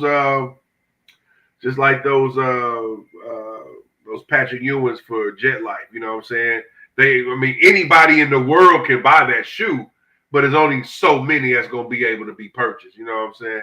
That's what I'm saying. Like with Yeezy, he has a bigger manufacturing base. He got a bigger platform. Because he might sell 100 T-shirts and he might be sold out for a couple weeks. You know what I'm saying? Like that type shit when it comes to Westside. But I don't know, man. I ain't never bought no Westside. You ever bought some Westside gear? Yes, sir. I'm glad you asked me that. You know, man. Never number one fan, man. Give it up, man. Westside gear, number one fan, man. Hold on. I'm gonna say this. I never caught a fucking drop. But for he got the Heels Have Eyes. That's his wrestling. I mean, yeah. Fourth row. It's his wrestling joint, right? So they had a drop maybe 2 or 3 weeks ago, maybe a month ago. And I was supposed to get paid at a certain time, and my shit didn't drop. I was trying to get these 2 shirts, so I didn't get them. So when I get off work, I get my money, blah, blah, blah. So, man, I bought the Heels Have Eyes 1 year anniversary hoodie. That shit coming on the way, nigga. So I finally caught my first drop, but it's not really a Westside drop because his shit is different than the fourth row Heels Have Eyes, you know what I'm saying? So, but still, I got a hoodie, and so I can't wait to rock that motherfucker. Yeah. Yeah, and that's what I'm saying. It's pretty tough to get those. You gotta be on it, man. You gotta be on it. Bro, hey, bro. When the nigga makes the drop, bro, like within 2 days, bro, you better have your money. Yeah, that's what I'm saying. That's what I'm talking about, right? You ain't gonna be able to. No cap, nigga. Like, have your shit in your account and ready to purchase, nigga, because that shit was fly. I'm gonna tell you like this. I had 2 shirts in my cart. I'm like, all right, cool. Ain't nobody purchased them. So once my money dropped, I'm gonna go ahead and purchase them. Man, when I got paid, that motherfucker was gone. So yeah. Because I was trying to get the big face stain shirt, you know what I'm saying? It was stained. The huge face on that motherfucker. I was trying to get that motherfucker. Man, yeah, don't even get me started about that shit. No doubt, man. Because I got the hoodie coming though. So I ain't too bad. Well, man, listen, man. Shout out to Westside Gun. Keep doing your thing. Keep putting that dope ass merch out. People gonna keep buying it. You're definitely gonna be in the game for life. You don't seem like you're going nowhere as long as you keep doing. Even when he stopped rapping, I think he's built enough of a brand to where the things he invests in, the thing he put his name on, is gonna keep flourishing. So shout out to Westside Gun. He's definitely the most up and coming guy on that list to me. You know what I'm saying? And even more so than an ASAP, because at least I don't know if ASAP has his own line. You know what I'm saying? I don't know. A lot of niggas be having lines of clothing and we just don't know that their name is behind it. They just don't promote it with their face on it. You know what I'm saying? So I don't know if he got a line or not, which he should. To me, it's crazy that ASAP doesn't have his own line because he's known for fashion. Yeah. So I'm sure a million niggas would try to buy a t-shirt or a shirt if he came out with one. You know, so but at least Westside Gun does have a factory, a headquarters where he get that shit off. So shout out to that, man. But man, listen, man, we rounding around that 3 hour time, man. I think we done gave the people all they need to know. I know I got so many topics to go. We ain't get to a lot of things, but me too. I'm just gonna save it for next time, man. We rounded that 3 hour mark, man. But I do appreciate everybody for tuning in, man. You know what I'm saying? Fucking with us, YouTube family, Facebook family. Make them like this no more, nigga. Golden Eye, make them like this no more. That's crazy. Oh yeah, man. Y'all niggas couldn't fuck with us in Golden Eye. I just want to put that out there. Y'all couldn't fuck with us in Golden Eye. But anyway. Yeah, we play Golden Eye for we will be playing Golden Eye long, no doubt, for 6 to 7 hours straight. We will play Golden Eye. You don't want no smoke. Straight. Y'all niggas couldn't fuck with us. People get. Nah, bro. Y'all would have got crushed, bro. We played that too much, man. Stop. Nah. That's a whole nother topic. Nah. Y'all ain't got it.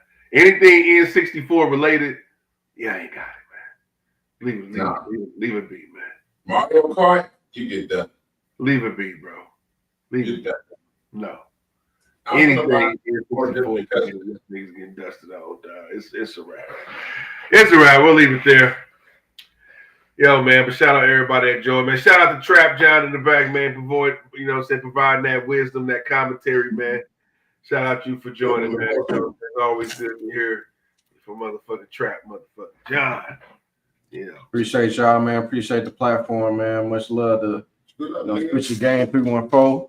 Woo! We out here, Pray for St. Louis, appreciate that background, showing love to the city as always. And you know what I'm saying? Appreciate what y'all boys doing out here, man. That's a fact, man. Appreciate that, bro. That's a fact, man. Definitely pray for St. Louis, man. So that's all I want to say. That's all I got to say, man. Vinny Vito, catch a nigga on TikTok, man. Fuck with me, man. New content coming soon. I be seeing y'all, man. Hey, man, what's going on? You ain't dropping the what? I got you, y'all.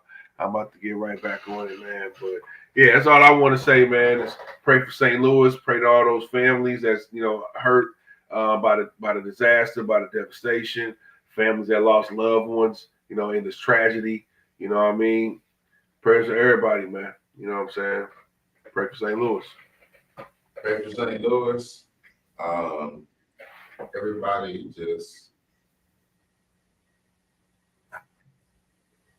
get ready for change. That's all I'm gonna say. Oh, look at P. That nigga say P. What do you say? He's trapped there? Where P at? But get ready for change. Oh, yeah, the YouTube. Oh, I didn't even know you was in there, bro. Look at that guy. Yeah, man. Everybody. Yo, P, you missed it, man. We was just talking about Eminem, man. Eminem, yeah, right. You missed it, P. You was talking about Eminem, man. You missed it, Eminem. But yeah, you know how we do it, man. Spit your game, talk the shit. We out here. Pray for St. Louis. Everybody involved with or affected by the tornadoes. Hope,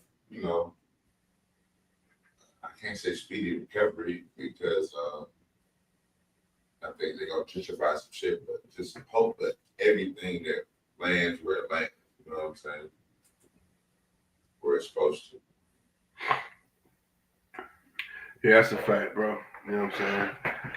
Hey, yeah, man, you missed it, bro. You missed the whole episode, man. You over there making turkey burgers and secret sauce. Yeah, you already know, Trap. You know, I think he gonna make some turkey burgers white with man. secret sauce. What the fuck you mean? Oh darn, nigga. What the fuck you mean? Oh, you back? He only nigga I know. He got a deep freezer full of turkey patties. Filled with turkey patties. Oh wow, bro! I would eat that. That's an nigga. Straight up. Hey man, that chicken was good though, man. I got some damn chicken from that damn Still on the Rocks the other night, man. Damn, that was some good damn chicken, man. I ain't gonna that was some good damn chicken. I looked over, nigga Rod them looking at me eat, man. I'm like, I feel like a savage. I'm at the investigate this shit y'all say. Dang slave, man. I'm at the investigate this shit y'all say is good, man. Straight up. Hey man, they got some ass shit. So loose. That shit was salty though. I know that shit fucked up my cholesterol right there. That shit was salty as fuck. I ain't even have no water. You know a nigga was hungry. They had nothing to wash it down with. Just eating that shit. I was using the grease as water. You gotta use the grease as water. That shit not the grease as water, nigga. What the fuck? I'm looking around like, damn, I ain't got not one bottle of water in my car. Fuck it. Sheesh. That's it, nigga. Man, I'm at the best. Shout out to Still on the Rocks, man. They got some good ass chicken, man. Because you said Captain Bricks is good, and you ain't still had mine. Who's that? Captain Ricks? We're gonna have to arrange that, bro. Fried chicken with grits. You say your fish and grits? My shrimp and grits is killing his off top. I'll put money on that behind myself.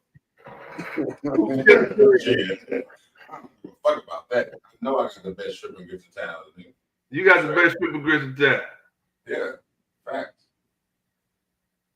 Facts. I don't know, man. I don't know about that, man. We'll have to see. Because you haven't eaten. But hey, straight up, bro. Yeah, you probably do got the best. I just had some shrimp and grits, man. I ain't gonna lie. I hate to put people out there, but I had some shrimp and grits. I ain't gonna put them out there, man. But that shit was trash. Y'all niggas need to stop when you got shrimp and grits, man. So enlighten me. What was trash about that experience that you had? First of all, the thing is, man, when you got shrimp and grits, man, the first thing, it has to be savory. Gotta be bold, man.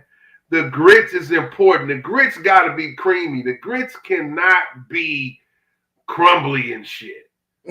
Never had the grits gotta be creamy, man. That's what holds the savoriness. And you know, you gotta have creamy grits, man. So, but you know, they do got grits are the star of the show, and the shrimp are a bonus, huh? Now listen, they do got what they call New Orleans grits, where it's just what I subscribe. It's more of a clumpy grit. It's not a smooth and creamy grit. You know what I'm saying? But I don't like New Orleans grits. My shit gotta be creamy, man. You want some creamy, you know what I'm saying? Yeah, that was the big thing. It had no flavor. It didn't have it's supposed to have a nice savory flavor. You know what I'm saying? But they didn't bring that, man. You know what I'm saying? It was just whack. So I don't know. Man, so what I gotta get you to join Death Row, bro? With these grits, these shrimp grits. Man, bring a chain with a grit on that motherfucker. I don't know, shit, nigga. Bring a grit chain. I don't give a fuck. Whoever got the best grits, I'm ready to buy. I'm ready to purchase. You know, man, I might ready to purchase, man. But enough about grits, man. I'm hungry as fuck, man. I'm about to make me a turkey burger. Ain't that right? With that frozen ass shit. Damn right, frozen turkey. That shit trash. Fuck it, man. That shit trash. I'm gonna tell you this. I'm gonna tell you this. Hard times. No. The best. See. I'm about to get some game, and I'm about to have it too. But the best turkey burger you're ever gonna get. It's still happy hour. Oh, fuck happy hour. Fuck all that. Oh, you tripping? If you grind up the turkey breast, like a raw turkey breast, and patty it, best turkey burger in the world. See, that's how I know I'm gonna kill these things, man. Straight up. Straight up. See? You don't even know what to say. I don't know, man. You know what I'm saying? I already know. I know what I'm capable of. Shout out to SCL Happy Hour Bar and Grill. Because so far, you niggas got one of the best turkey burgers on the goddamn. Oh my God, nigga, you tripping. You ain't one, bro. Who got a better turkey burger than St. Louis?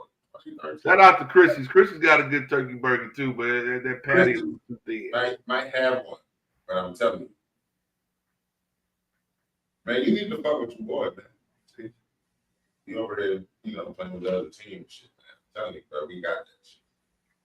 Savor the flavor, ain't just a phrase, man. He talking about he got the best There's a turkey meaning burger. behind that, baby. Savor the I flavor. would definitely like to see you and P go at it, turkey burger off. And I will kill this nigga. I don't know, man. P been specializing in turkey burgers for 15 years, I man. will kill it. This is what I just told you. I will kill this nigga respect. Hey, man. On that note, I'm signing off, man. You know what I'm saying? Get your George Foreman's ready. Get your turkey burger recipes ready. Get your Chris recipes ready, man. Hey, because I ain't gonna lie, man. Shout out to Cam. Fuck out of here with the George Foreman. Get your George Foreman, man. Straight up. I'm talking about George Foreman. I'm out, man. May 26th, catch me at motherfucking Travel Lounge. I'm out.